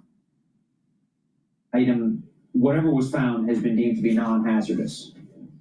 So, late word in just to our newsroom, whatever was found, that suspicious package in Times Square, police have deemed it to be non-hazardous. So that is the good news. Okay. Should we? All right, so it looks like a false alarm. And now we're seeing it, it's his preference for how he acts and thinks diplomatically. He personalizes these situations. He likes to conduct a lot of the negotiations in the dark. We don't get good records about what's being sought or what's being said. And at the end of the day, it's hard to separate how much of this is about Trump's own self-interest and how much of it is authentically geared toward constructive national security policies, and in Ukraine's case, a stable and safe and economically viable Western Europe. Wrong button. There we go. So Trump's meeting with Putin, it raised concerns among European leaders, and we were just talking right before you came on here, saying like they're kind of hovering around, like protecting the little brother in a way. Yeah. But can you dig into the European leaders? I mean, they have a stake in this. They have a stake in this, and I think, of course, some of it is about protecting an ally, but it's also they're concerned about their own futures. It's no secret that Putin has had designs on the Baltic states for some of the same reasons he's had longstanding designs on Ukraine. And so those countries are well aware of it, as are the succeeding neighboring countries in Scandinavia and elsewhere in Western Europe. And I think they rely on the U.S. for a guarantee of safety and stability, and they don't see this as limited solely to Ukraine, and no one should. The idea that the U.S. itself doesn't really have anything to profit from protecting Ukraine or ensuring a stable Europe is just short-sighted, and it contradicts very hard-won historical experiences that have taught us otherwise. Tim, do you believe President Trump is committed to doing the hard work to get a just peace with President Putin? Because it seems like President Putin has most, if not all, of the leverage, if not the least of which, time. Well, and the question is, why does he have leverage over the United States? We can understand why he has leverage over Ukraine. He's been willing to churn hundreds of thousands of troops out of Russian prisons into Ukraine to keep a war going now for 3 years. But that shouldn't grant him leverage over the United States. And Donald Trump went into the meeting on Friday in Alaska saying that he was going to seek a ceasefire before peace negotiations could begin. And within the short span of that meeting, he did a complete about-face and sort of threw the chips onto Putin's table. So we have to ask, what is Trump's interest in doing that? Why does he believe that Putin has leverage over the most economically and militarily powerful country on the planet? It is not in the U.S. interest to negotiate this way. One of the things I do believe that President Trump really feels passionately about is he's so abhorred by the pain and suffering and killing that's happening in Ukraine. I think he really personally wants to stop that. Is that enough for him to get tough with Putin, do you think? Apparently not. Okay. At this point, I think between 60,000 and 100,000 Ukrainians have died. I think the overall casualty numbers are around 1.2 million. And I think it's 100,000 to 200,000 Russian soldiers are believed to have died. There's no indication that that's going to cease by appeasing Trump or Putin in the short term. You mentioned President Trump as a deal maker. That's how you started off talking. Will we see a trilateral meeting? Do you think this will happen? I have no idea. I mean, I think you know as well as I do at this point. I think, I think there's a myth around Trump, the deal maker. His business history is littered with bankruptcies and broken deals. He's an impatient man. He's very visceral, and he loves being in the spotlight. And those are three factors that actually can undermine effective deal making. The best deal makers are people who have long-term plans, stick to their guns, and seek constructive outcomes where both sides can win. That's not often been where he's resided. 30 seconds. What do you think his objectives are here with today and then future meetings with Ukraine? What do you think his focuses, objectives are? I think he would like the war to end because he promised when he got elected that he would end it in a matter of days, and he hasn't. And so I think there's this, his ego is closely involved. We have to ask whether his own business interests are involved, as they've been in so many policies he's pursued. That's a question hanging over all of this. And then I think lastly, I just don't think he has enough of a stake in a long-term solution here to pursue short-term goals that are commensurate with that. All right, it will be a historic time at the White House this afternoon in any case. Tim O'Brien, thank you so much. We appreciate it. Tim O'Brien is the senior executive editor for Bloomberg Opinion. For our listeners in the US, a reminder, you can listen to us via satellite radio. Please go to my store, the-studio-reykjavik.com, and get the zeolite. Zeolite will bind to heavy metals, toxins, and chemicals to help you to urinate those out within 6 to 8 hours. Take 3 small drops underneath your tongue and drink filtered water. Make sure you stay away from processed foods and clean your environment in your home so you're not exposed to harmful chemicals. Take zeolite every day. Now, if you want a heavier detox, take 10 small drops underneath your tongue, drink the filtered water, do that every day till the bottle is done. Do that once or twice a year. I recommend that you do 3 drops a day, drink the water, drink the filtered water, and do that every day throughout the whole year. Please go to my store, the-studio-reykjavik.com, and get the zeolite. Another stack that's super important, that's the third pillar of my core protocol, is the following. Turmeric. Turmeric will bring down inflammation, bring down those pro-inflammatory cytokines. Turmeric is also an antioxidant. Stacks really well with C60. Lignans, antioxidant. It's going to soak up those free radicals, help with your endocrine system and your immune system. Lignans also helps you recover after a workout.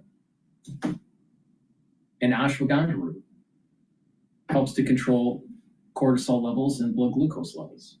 So when you take these together, you're bringing down inflammation, which is very important for your vascular system, and you're bringing down inflammation that's going to help your immune system. Now, by bringing down systemic inflammation, you're also helping with your brain health, you're helping with your joint health, and you're going to recover quicker during a workout. So get the turmeric, the lignans, and the ashwagandha, very powerful stack to help with your cardiovascular health and your immune system.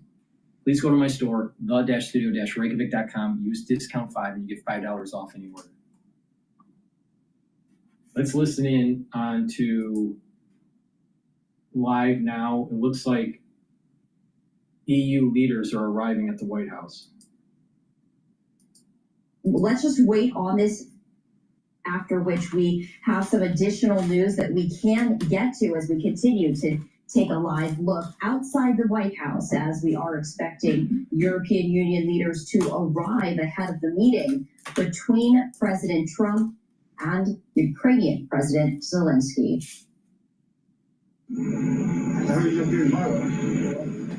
Just please listen to the Wrangler, Isaac.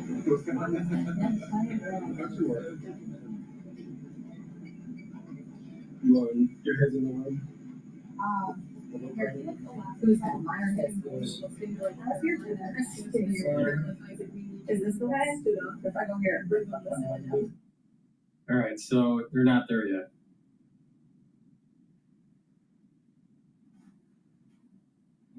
Let's see. Let's take a look at some other news.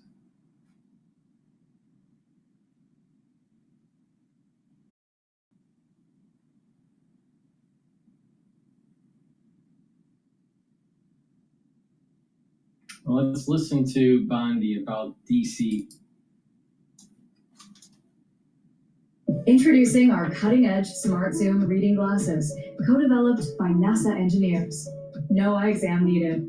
These glasses automatically adjust to your vision need. Well, Zelensky is already in Washington, D.C., And that city is a lot safer now that Donald Trump has brought in the National Guard. And now there are 3 new states that have said, we will help. You have Virginia sending in 400 troops. South Carolina decided to send in 200 of their National Guard. And Ohio, 150, just to restore law and order and help Donald Trump with this crackdown on crime. So this is what our Attorney General Pam Bondi is saying about what's happening in D.C. Over 300 arrests in D.C. and counting. Just last night, our federal and D.C. law enforcement partners made 68 arrests and seized 15 illegal firearms. Homicide suspects, drug traffickers, and more are being charged. I'll continue to stand with you as we make D.C. safe again.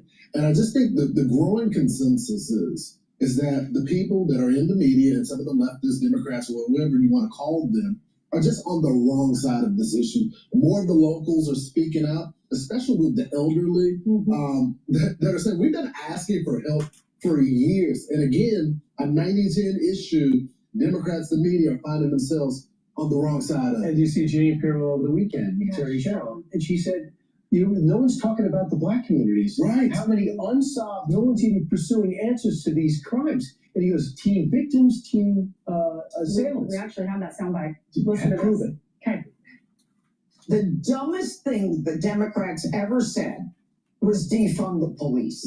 Okay? And we are suffering as a result of that Democrat statement because they know how dangerous crime is. I had them look at a stat that apparently no one's looked at. 45 teenagers killed in the last year in 8 months by weapons, by shotguns, by firearms, okay? 45. Every one of them African American, every one of them black. No one is talking about the minority community. No one is talking about the fact that 70% of those homicides are not solved. That means the guns are still on the street, the young thugs are still on the street, and they want to say, we can't prosecute young kids. Yes, you can. A murder is no less a murder if you're 15 years old. She'd be really good on television if she had wanted to do that for a living. But that's why. I think she's a great spokesperson. I don't understand why you wouldn't want more law enforcement in your neighborhood if it's not safe. I also think it's not just law enforcement, it's the political leadership as well. And I think at some point, much like the president did with us in the Bronx, went into the barbershop, where the Bronx has been abandoned, just abandoned by politicians. Do you think the president should go there? He should go to the blocks, walk with his law enforcement. I got you. I got you. You have been many of the things that have been underreported is when the president says the forgotten men and women, he's talking about those communities as well. You've been calling for this. I'm here to save the day. Well, no matter what he does, the Democrats hate it. Yeah. Listen to this. This was over the weekend. Saying this crackdown. I did. No, we have a great team that does it a lot better than I ever could. But they are saying this is a distraction. Listen to this. All of this is a total abuse of power. It's a manufactured emergency. What's happening here in Washington, D.C. is just a stunt. Donald Trump didn't like the fact that the walls were closing in on him, and so true to form, he just decided to create a new news cycle. This is nothing but a big dog and pony show to make people look like everything is so bad in these big black cities. Plain and simple. Donald Trump wants to distract. I mean, when you're top. I don't know about Washington, D.C., because I haven't been to Washington, D.C. since, I don't know, like maybe 2012, 2013, something like that. So it's been many years. So I don't know. I mean, Union Station seemed to be okay back then, but I do know about New York. There's a lot of crime, and a lot of the crime is done by blacks. That's just a fact.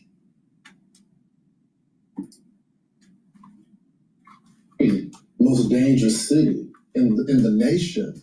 I mean, you don't have to, the president doesn't have to manufacture it. The numbers don't, even with the alleged fudging of the numbers, it's still top 3. So I mean, he doesn't have to do much here. Well, I saw Maggie Haberman last week and some other Democratic, reporters who write for Democratic leading organizations say Democrats should be careful here. They're getting boxed into being pro-criminal. Yeah.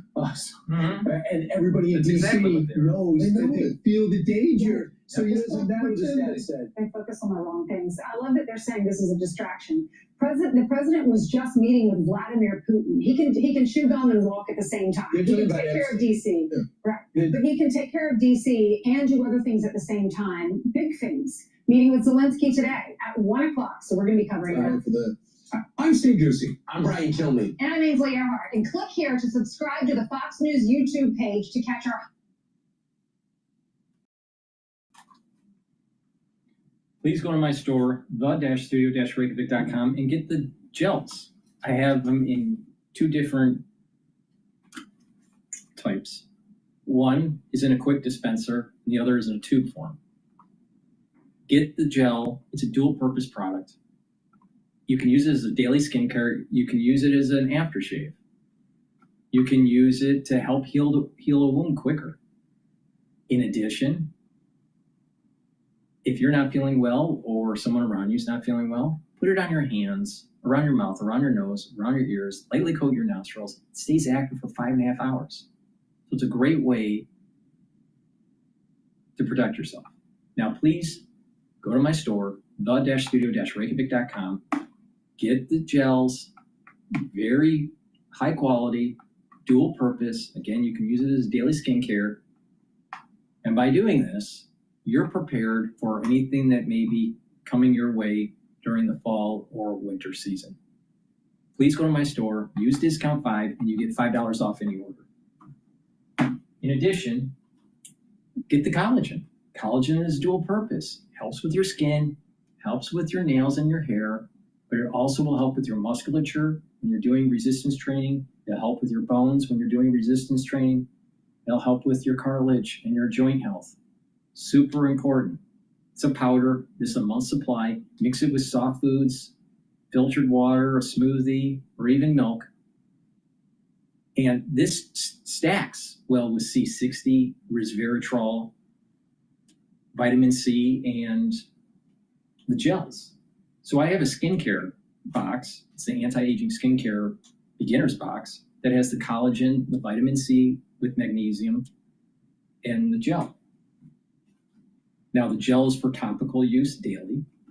The vitamin C, you drink it with the filtered water, and the filtered water and the vitamin C will cross-link with the collagen, right? And that will allow you to have a better dermal layer. The better basal layer can be obtained by taking C60 and resveratrol. Why? Resveratrol helps to express youthful genes. Resveratrol is an antioxidant and stacks really well with the C60 to soak up those free radicals. The basal layer is what generates the new cells. So you're improving the basal layer with the C60 and the resveratrol.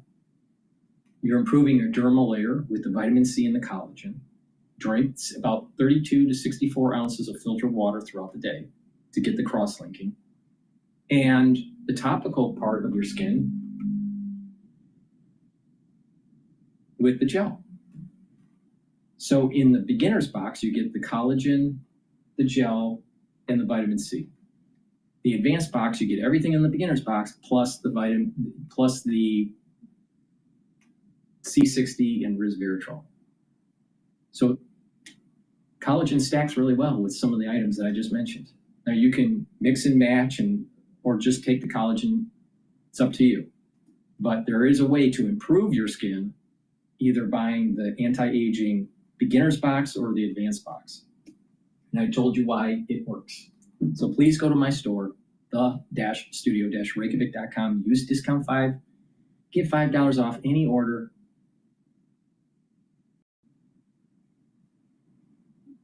If you spend $100 or more, you get a free gift until supplies last.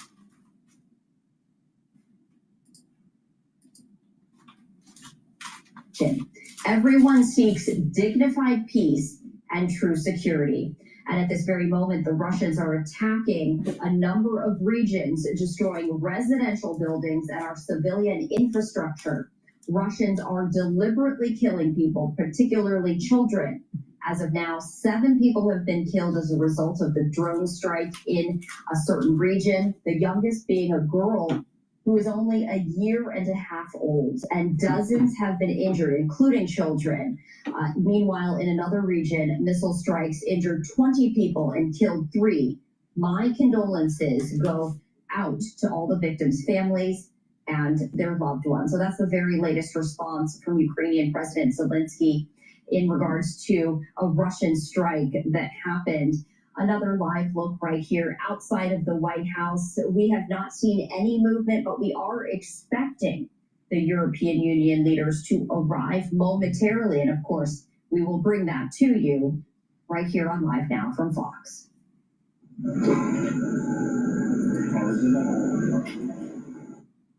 Alrighty, so we're still waiting. Oh no, they're pulling in right now. Looks like they're pulling in.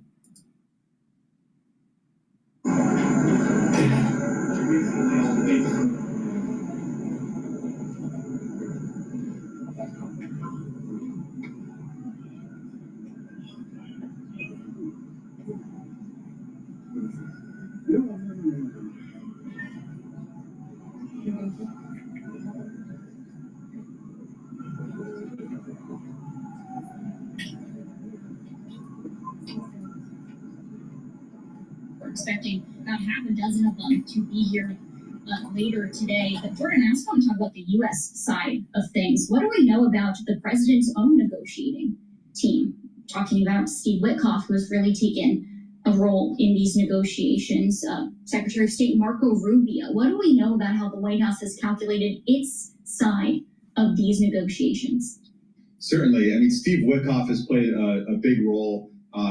He, doesn't have a lot of foreign policy experience. A lot of the proposals he floats on television are, he presents them as novel and extraordinary when in fact they're not, and it kind of betrays his lack of experience on the world stage. The problem is he's a personal friend of Donald Trump, and so I think that's been a challenge for the Europeans, is that you have someone talking to Vladimir Putin who doesn't necessarily know the history of this conflict. We're talking about something like security guarantees. That was something that was offered to Ukraine in 1994 that Russia then violated when they invaded Crimea. And so for the Ukrainians, they've been working through Keith Kellogg, his Ukraine envoy. Secretary of State Marco Rubio is someone who has a little more experience, but doesn't appear to have as much influence as Steve Witkoff.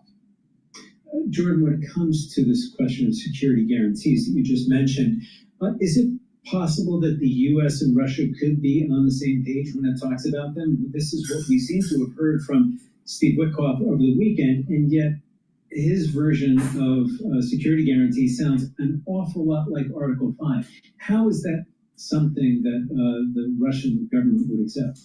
Yeah, that's something they'll have to work out. But, Mike, you'll remember that, in 1994, when they did the Budapest Memorandum, Russia signed that. And now that said, Ukraine will give up its nuclear weapons, and in exchange, the signers of that pact, which included Russia, will not use military or economic coercion against Ukraine and take its territory. And Russia did just that. And so I'm sure that Vladimir Putin told someone like Steve Witkoff, who might not know that history, hey, yeah, we're on board for security guarantees. We've been on board for security guarantees. And he says, that sounds great.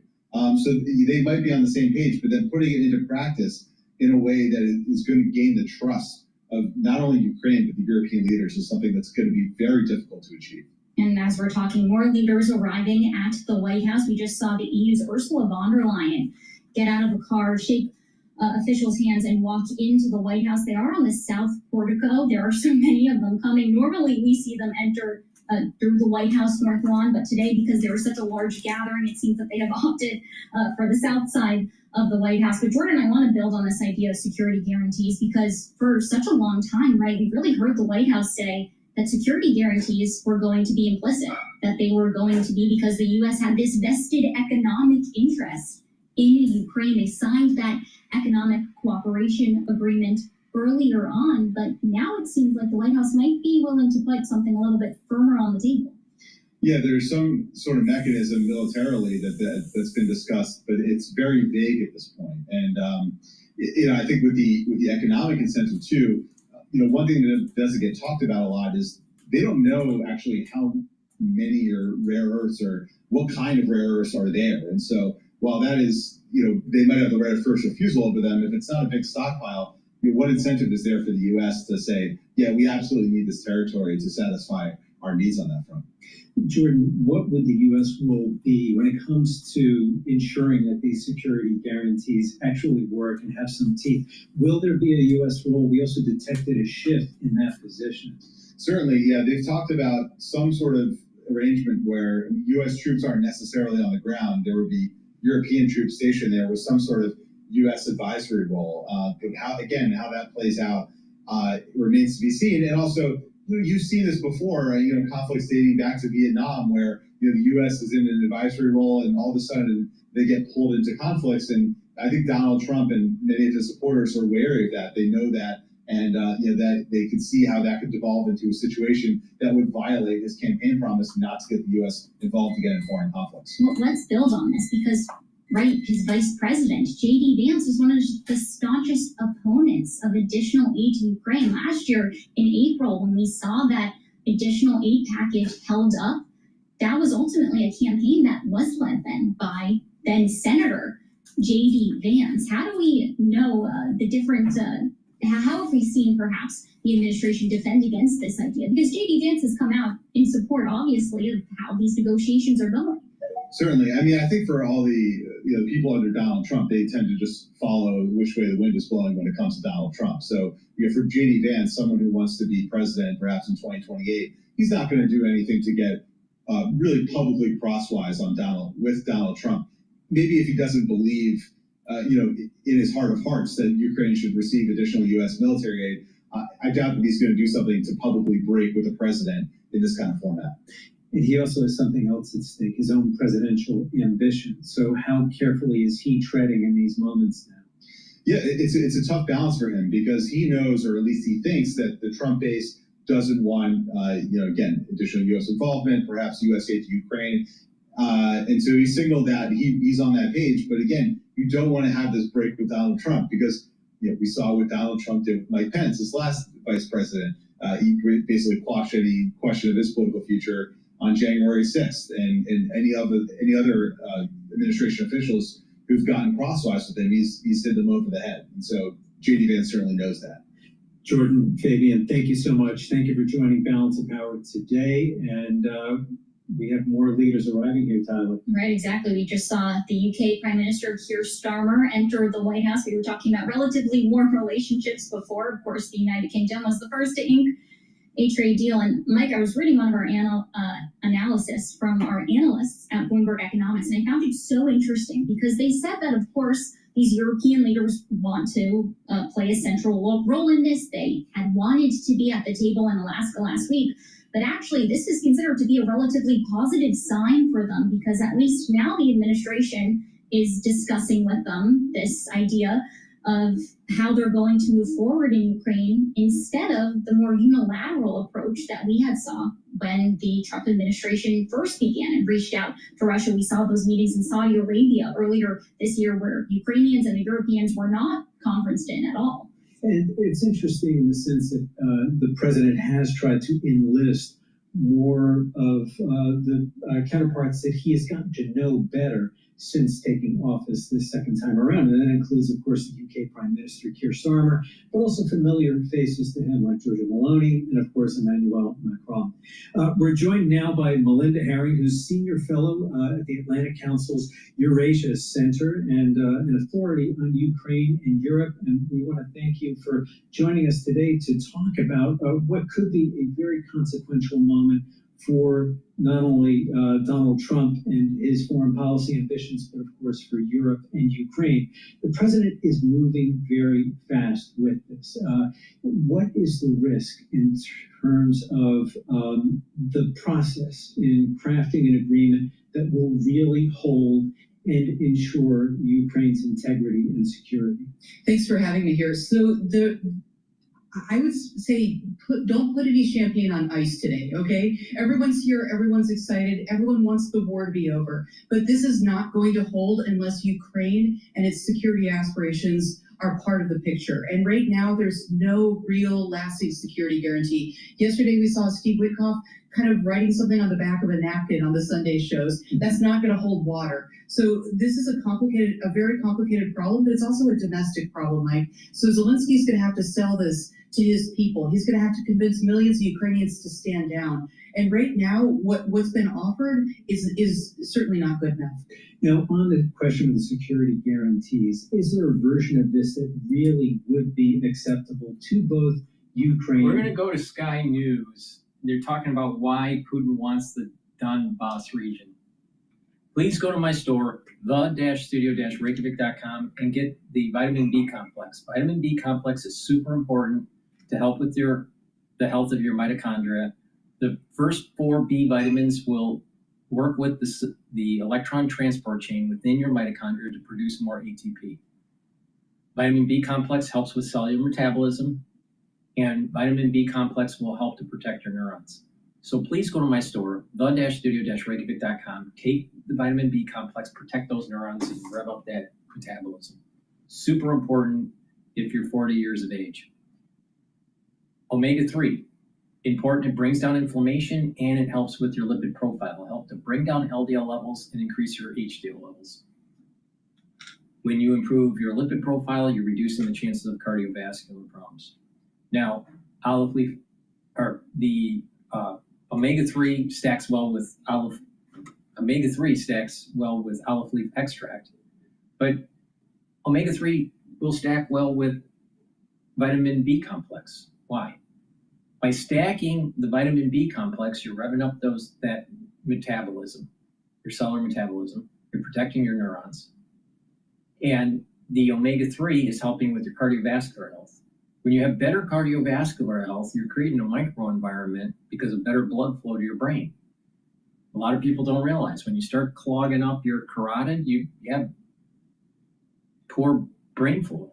Now, microscopically, if you have poor brain flow in some of these small capillaries and small vascular systems within your brain, you're not giving the nutrients you need for your neurons.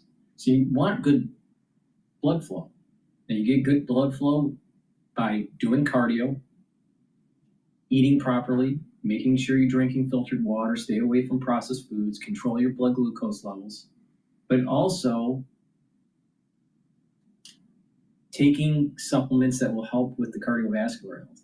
So you want to bring down those LDL levels. You want to bring down inflammation. You want to bring down those free radicals at the vascular level so you're not building further plaque. You want to get that blockage in your carotid to be shrunk down. Let's say you have 60% blockage or 50% blockage. You want to go to 10% or 15% to get better blood flow. But not just that. When you have at the vascular level, small vascular systems, small blood vessels, and there's inflammation, you're not getting proper blood flow. And so you'll slowly starve off your neurons. You don't want to do that. So doing good cardio, exercise throughout the week, eating properly, getting a proper sleep, taking the proper supplementation, it's going to help with your neurons. So please go to my store, the-studio-reykjavik.com, get the omega-3, and get the vitamin B complex. Use discount 5 and you get $5 off any order. Today on the Sky News Daily with me, Tamara Cohen, Russia has been fighting for control of Ukraine's Donbass region for years. So why does Vladimir Putin want it so badly? Putin is demanding that Ukraine surrender the Donbass as the price for peace. This industrial region bordering Russia in Ukraine's southeast has been partially occupied since 2014 and has seen some of the most intense fighting of the conflict. Strategically important and heavily fortified, it's basically holding the front line. We'll hear from our international affairs editor Dominic Waghorn, who's in Kyiv, in a bit about how Ukrainians feel about the prospect of losing the Donbass. But first, let's speak to our security and defence analyst Michael Clark. about why this region is at the heart of a possible deal. Michael, tell us a bit about the Donbass region. It has just under 1 million people, so it's not huge in terms of territory, but why is it so important for the Ukrainians, and why does Vladimir Putin want it so much? The importance of the Donbass as a region is that it's industrial. It has a lot of coal mines in it. It was the heart of Ukraine's defense manufacturing sector during the old Soviet years. There is still quite a lot of manufacturing in the Donbass. These are sort of heavy industrial towns and cities by and large. And not least, there's quite a lot of minerals there. So there are quite big deposits of lithium, titanium, non-ferrous metals, and there's a big belt of rare earth minerals. And of course, you know that everyone's talking about rare earths these days. A big belt of rare earth minerals that runs sort of north-south, right along the border between Donetsk and the next oblast, Dnipropetrovsk. And that's an area which at present is under Ukrainian control. And if they gave up the area that Putin demands, that would then, those rare earths would be under Russian control. It's quite important to say that there has been fighting going on in Donbass way beyond the last 3 years. If we go back to 2014, when the Russians invaded Crimea, pretty soon after that, fighting began in the Donbass region. Tell us a bit about what happened then. The Russians stimulated pro-Russian militias to declare independence. They wanted to grab the Luhansk and the Donetsk as sort of separate entities, which of course then would unite with Russia at some point. It was all engineered from the Kremlin. But the symbolic importance was also that Slavyansk, which is the northernmost city in the area we're talking about, the area that the Ukrainians still control, was the first to be grabbed by these militias. And it became the symbol of this attempt to split the Donbass off in favor of Russia. Now, the Ukrainians then liberated Slavyansk, and they've held on to it ever since. They've been fighting to retain this territory since 2014. I mean, at the beginning of this round of the war, 2022, when the full-scale invasion was launched, the pro-Russian militias held about 30% of the Donbass, about 30% of Luhansk, about 30% of Donetsk. And now they've got, almost all of Luhansk and about 70% of Donetsk. So they've actually increased their holding there since 2022. But what they haven't got is this string of fortifications which go from Slavyansk in the north right down to Kostiantynivka in the south. There's a string of cities that are powerfully defended, and all the settlements in between them are well defended. So it's like a belt of fortifications, which the Ukrainians have successfully defended at great cost in lives and money for 11 years now. And it has been one of the most... Listen, paying $14.99 a month for a streaming app, and $9.99 a month for a music app, and $12.99 for a fitness app, and more money. And it has been one of the most deadly front lines in the war, hasn't it? Trench lines, frozen lines of defence from 2014 onwards. And those trench lines became fairly well established, and they didn't change all that much. There'd be occasional movement on one side or the other, or attacks on one side or the other, very like the First World War. But what's happened since 2022 is that the cities themselves have now been bombarded. I mean, before 2022, the Russians weren't close enough with their artillery to actually bombard the cities. I mean, artillery ranges are about 15 to 18 miles. So as long as the forces are further away than that, then they can't bombard the city. But I mean, since 2022, first of all, they've got their artillery closer. Secondly, they've used aircraft. Now that they're officially completely at war with Ukraine, they've used aircraft and they've used drones to bombard the cities. A very big attack on the railway station in Cottrell, just a few months after the start of the war, which killed many civilians. And when you talk about the total losses, the Russians have now lost over 1 million, which is dead and seriously wounded. I mean, so seriously wounded they can't go back to the front. The Ukrainians seem to have lost about 400,000. So this conflict has already cost about 1.5 million lives, and probably 50% of those losses are effectively in the area that we're talking about. The Ukrainians obviously feel that they fought very hard for this region. It'd be very difficult to give it up. The Russians have, over the last few weeks been really pushing their offensive there, haven't they? I mean, the Russians, in anticipation of what's been going on in Alaska, have had a really big push to try to grab as much territory as possible. And we now know, as a result of the last 24 hours, what's been leaking out of Alaska, as it were, of those meetings there. But Putin was saying to Trump, apparently, look, I've almost taken the Donbass. Let's agree that you give it to me, or that the Ukrainians will give it to me. Now, the Ukrainians are very clear that, no, you haven't taken the whole of the Donbass, and you can't.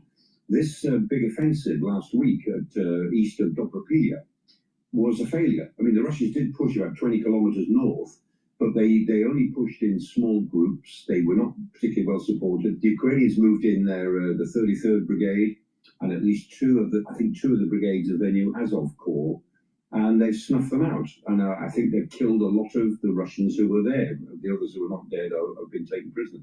So the Ukrainians have stabilized their position in that part of the front. And it isn't the case that the Russians are just going to roll up the rest of the Donbass. If they could, they would have done that a long time ago. They are geographically, if you look at it on a map tomorrow, you know, on a map, they're not many miles away from the big cities of Slavyansk and Kramatorsk. But that's a flat map. If you look on a relief map, you would see how difficult the terrain is to attack. And if you put on a relief map all of the fortifications, you'll see that these fortresses will take some taking. And so, although the Russians are actually close to these areas, they've spent 2 years and not got closer than they are now. So this is basically a very cynical demand from Putin. What Vladimir Putin wants is the whole of Ukraine. And I think there's a fair idea that he wants to put forward a demand that the Ukrainians are bound to reject, which is that he has to have the whole of the Donbass.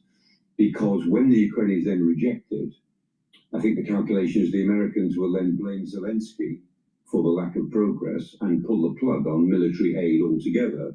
And so by demanding the Donbass, this may be a ploy by Putin to get the Americans out of the war completely, and then the Russians will feel that they've got a much easier job in achieving their full objective, which is to take the rest of Ukraine. Just finally, what are the options now, and are they all dependent on what Donald Trump wants? The big question is America prepared still to help Ukraine, at least with intelligence support and support through the Starlink program, which is really important to their day-to-day military operations? Elon Musk's Starlink. I mean, they have about 50,000 terminals, which are paid for by the Polish government, incidentally. But those terminals are really important to the way Ukraine conducts the war. So do the Americans let them carry on fighting with a little bit of help? Or do the Americans say, well, you know, it's your fault the war's continuing, you should have surrendered when you had the chance, we're going to pull the plug on it all? And then, if that's the case, then we'll find out how brave the Europeans are. Are they prepared to keep Ukraine going? Is Ukraine prepared to keep fighting? And at the risk of a real transatlantic split between the Europeans and the United States, are we prepared to keep on supporting Ukraine for as long as it takes, as our politicians keep saying? Well, I guess we'll find out. Thanks, Michael. Let's speak now to Dominic Waghorn, our international affairs editor, who's in Kyiv. Dominic, how have people been reacting to what's happened in Alaska over the weekend?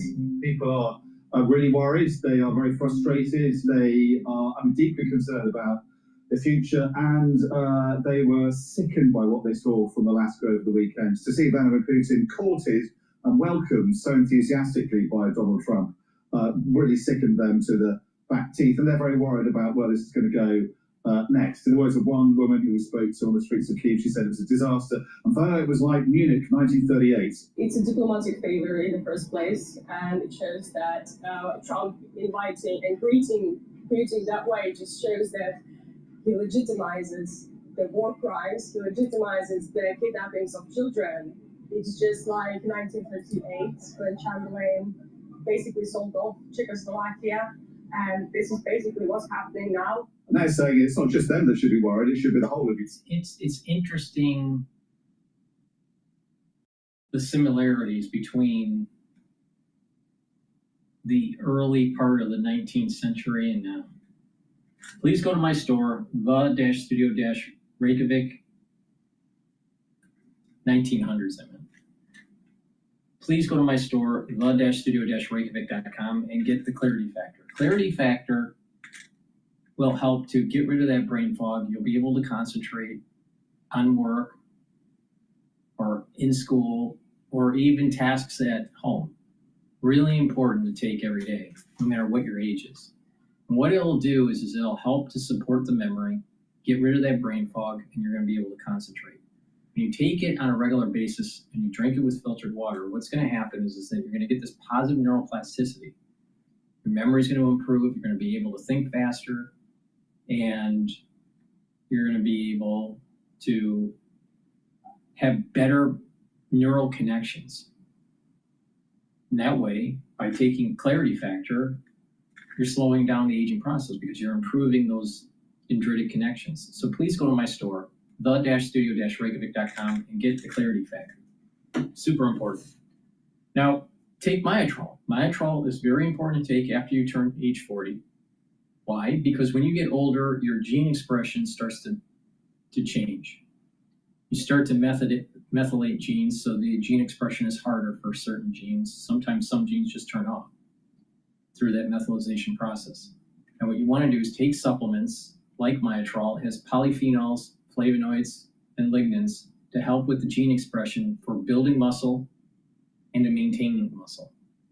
When you get older, you start to atrophy. So you need to do resistance training, build muscle, and take Myotrol. Please go to my store, the-studio-reykjavik.com, and get the Myotrol. Now, if you're an athlete, younger or older, you'll benefit from Myotrol. It stacks really well with Gladiator Barley and Boomer Boost to build that muscle, but make sure you do resistance training. Resveratrol is something that I've been taking for decades. Now, it stacks really well with C60, NAD+, ubiquinol, clarity factor. Resveratrol is an antioxidant. It's going to soak up free radicals. It's going to help with the health of the mitochondria. Your energies will boost up. And resveratrol helps to get rid of senescent cells, and it helps with youthful gene expression. This is the reason why resveratrol should be part of your anti-aging protocol. So a good stack here to help with neural health, clarity factor. Myotrol to help with your musculature, and resveratrol to help with youthful gene expression. Stack these together to get the max benefit.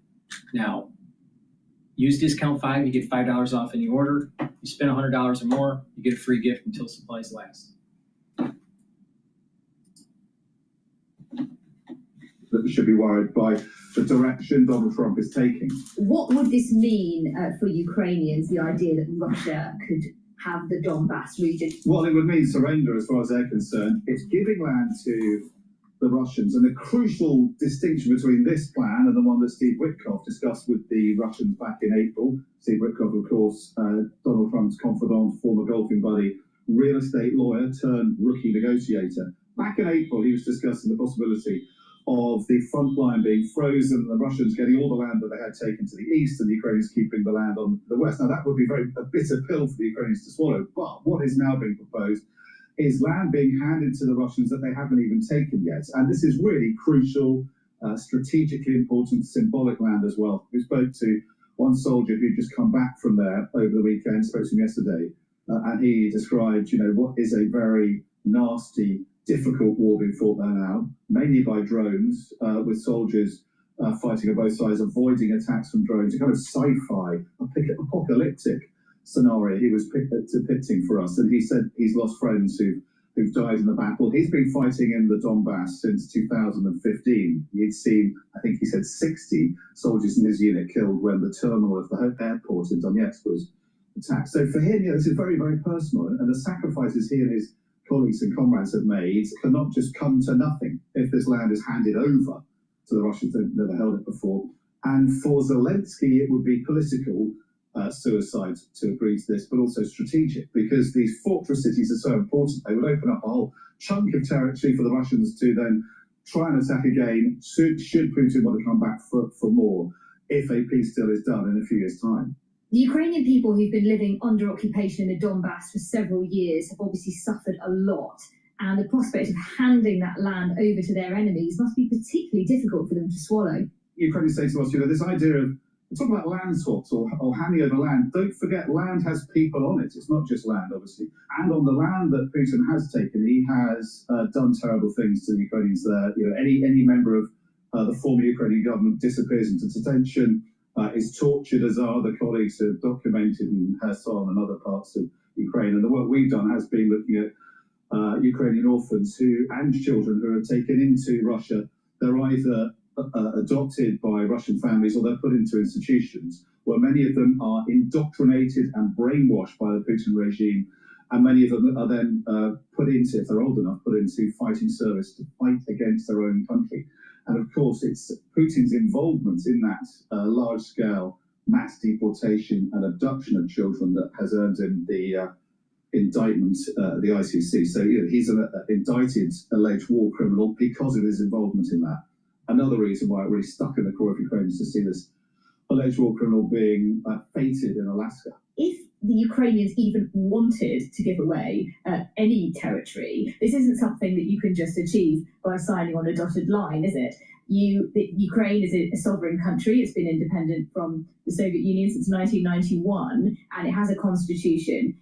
To give away any territory or swap any land, as Donald Trump puts it, what would they need to do? It would be unconstitutional for Zelensky to give up land in perpetuity. He's not going to do that. You know, what they've been trying to be persuaded to do by people like Mark Rutte, who got a lot of flack for it, the Secretary General of NATO, is to agree to de facto cession of the land. So to accept that the land that the Russians have taken by force remains in Russian hands for now. That's very different to de jure cession, the Latin for by law, which is actually handing over land and accepting it's been annexed by the Russians. So it's impossible for Zelensky to do that politically.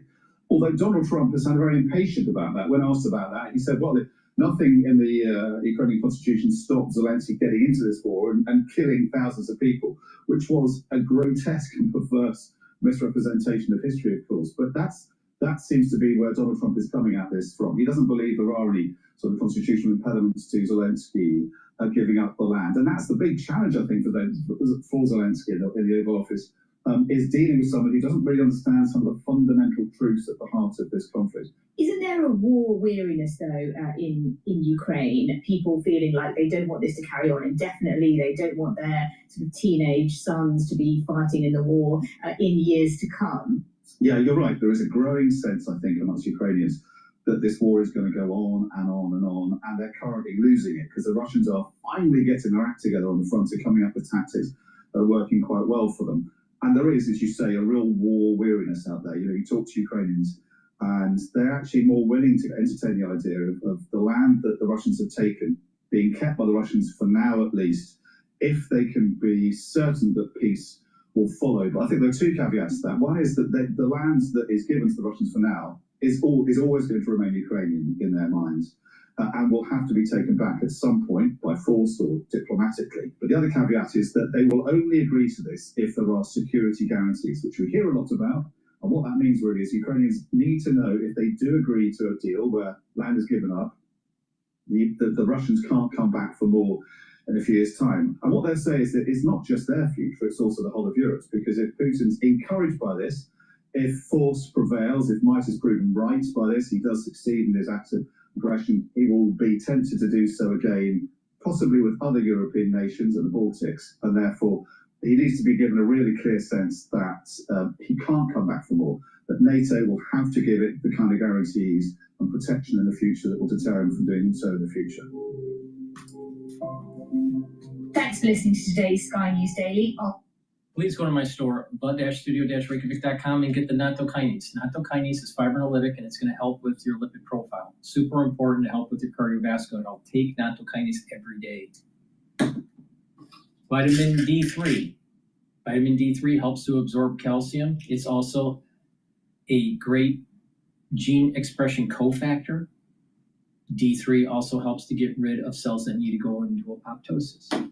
You can take higher doses of D3 with K2, and taking calcium and doing resistance training, and taking turmeric, and guess what? You can reverse the effects of osteoarthritis.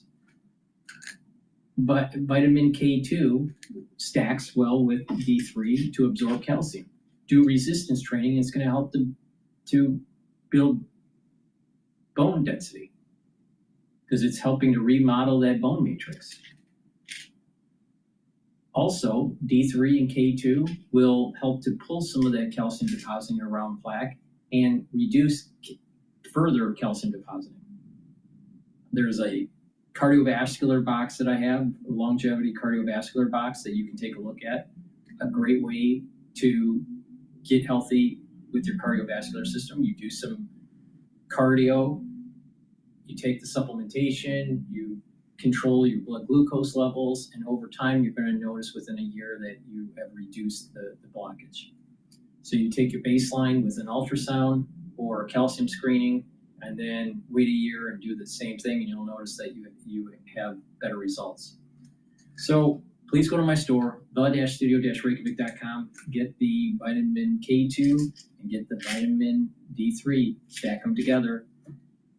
You can also stack the nattokinase to really supercharge that cardiovascular stack. So please go to my store, the-studio-reykjavik.com.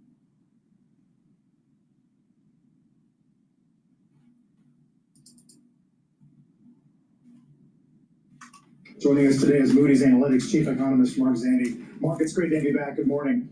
Good morning. Goldman writes a note today, says that some of these revisions are likely to start triggering some rule recession fears. Are you anywhere near that camp? Yeah, I think recession risks are really high. I think the key here is jobs. I think that's the right place to focus. And of course, with the recent data, we see job growth has come to a virtual standstill. And I don't see any reason why we'll see a pickup here anytime soon. So, if we start getting some negative job numbers, which I think are really very, very possible, that would be a clear indication of recession. The SOMS rule is around the unemployment rate, Carl. If it increases more than about a half a point on a 3-month moving average, that historically has signaled recession. Interestingly, that may not be quite as telling this go around because unemployment may not be the indicator to watch because of the weak labor force, good immigration policy, and some other things. We may not see unemployment rise to the degree that we have historically, belying the weakness in the economy, but nonetheless. So the SOMS rule may actually not be the indicator to watch, but everything else strongly suggests that the economy is in trouble here. Right. So 2 questions. Is a negative print part of your base case anytime in the next, by the end of the year? And where do you think break-evens are right now? Yeah, I think break-even, so that's the rate of monthly job growth consistent with stable unemployment. That's probably around 25, 50K, somewhere in there, and that's kind of sort of where it feels like underlying job growth is now, abstracting from the vagaries of the data, measurement issues, that kind of thing. But the probability of a negative print and negative numbers is pretty high. I think it's going to be difficult not to see some negative numbers here. And historically, it's a negative payroll employment. That is when the National Bureau of Economic Research, the folks that date business cycles, date recessions. Once that we go negative, that month that employment goes negative, that's the month when recession begins. Now, of course, you have to see a string of negative numbers. I mean, the recession is a persistent decline in economic activity. So it's not just 1 or 2 months, which seems very likely. We'll need something more than that to get a recession. But that number is going to be key to deciding when recession begins here in the next few months. Can you explain, just technically speaking, how some of the immigration policy may be masking some of the underlying employment weaknesses that you're seeing? What numbers are you looking at to indicate that, and kind of how do you see that filtering through to things like consumer spending and overall economic growth or recession? Yeah, sure. So, obviously, immigrants have been key to the growth in the labor force. I mean, if you go back a year ago, before the more stringent immigration policy went into effect, we were seeing a foreign-born labor force growing 4 or 5%, very strong. Now it's actually declining.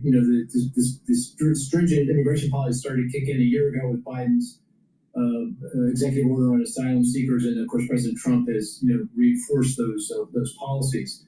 And so labor force growth has for the foreign-born has actually started to decline, and the result of that is overall labor force has gone flat. So the size of the labor force today is actually lower than it was at the start of the year. And so because of that, that's keeping the unemployment rate, down. So you can't really look at the unemployment rate as a gauge of the strength of the economy. It's really about jobs and job growth slowing. So, and by the way, this is really important to longer term growth. Obviously, the potential growth rate of the economy, how fast can the economy grow without generating inflationary pressures, is critically dependent on the growth in the labor force. If the labor force isn't growing, and the economy's potential is a lot slower, we're not going to be able to, maintain growth rates that are very strong for very long without generating inflationary pressure. So this is very important.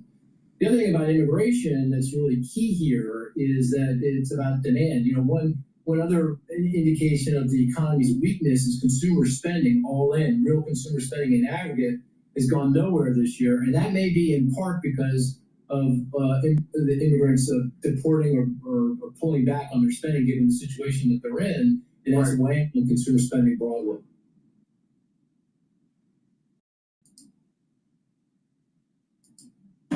Please go to my store, the-studio-reykjavik.com, and get the Boomer Boost. Boomer Boost helps with multiple organ systems. It'll help with your cardiovascular system, your brain function, your musculature, your energy levels and your metabolism. It'll help to control your A1C levels. It has a very comprehensive nutritional compound profile. Read the label on my website, the-studio-reykjavik.com. But take it every day. It's a powder. You mix it with soft foods or filtered water, milk, or even a smoothie. Take it every day. If you want to lose weight, use this for breakfast or for lunch and have some calorie restriction. All right. And you'll lose weight safely. You'll have energy throughout the whole day, so you don't have to worry about, oh, you don't have enough energy. Bullshit. You'll have tons of energy.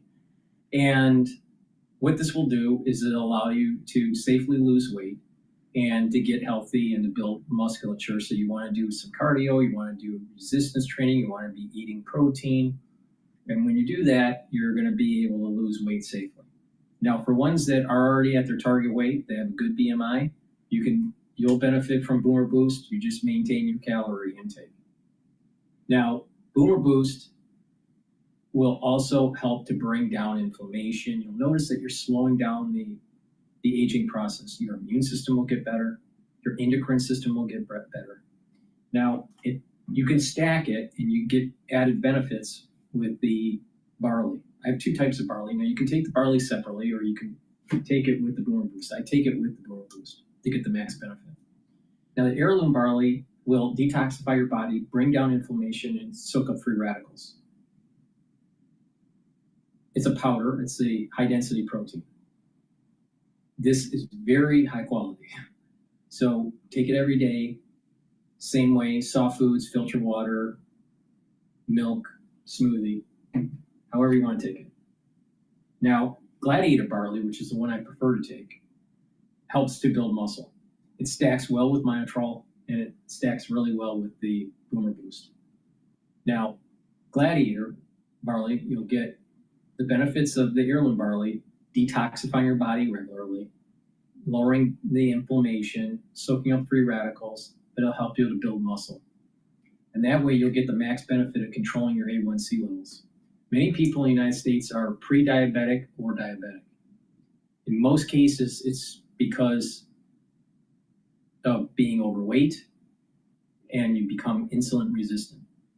If you start to give your body the nutrients it needs and you start eating properly and losing weight, then what will happen is you're going to be able, and building muscle, you're going to be able to reverse the effects of the high glucose levels in your blood. You want to control those A1C levels, but it takes time. So do some resistance training,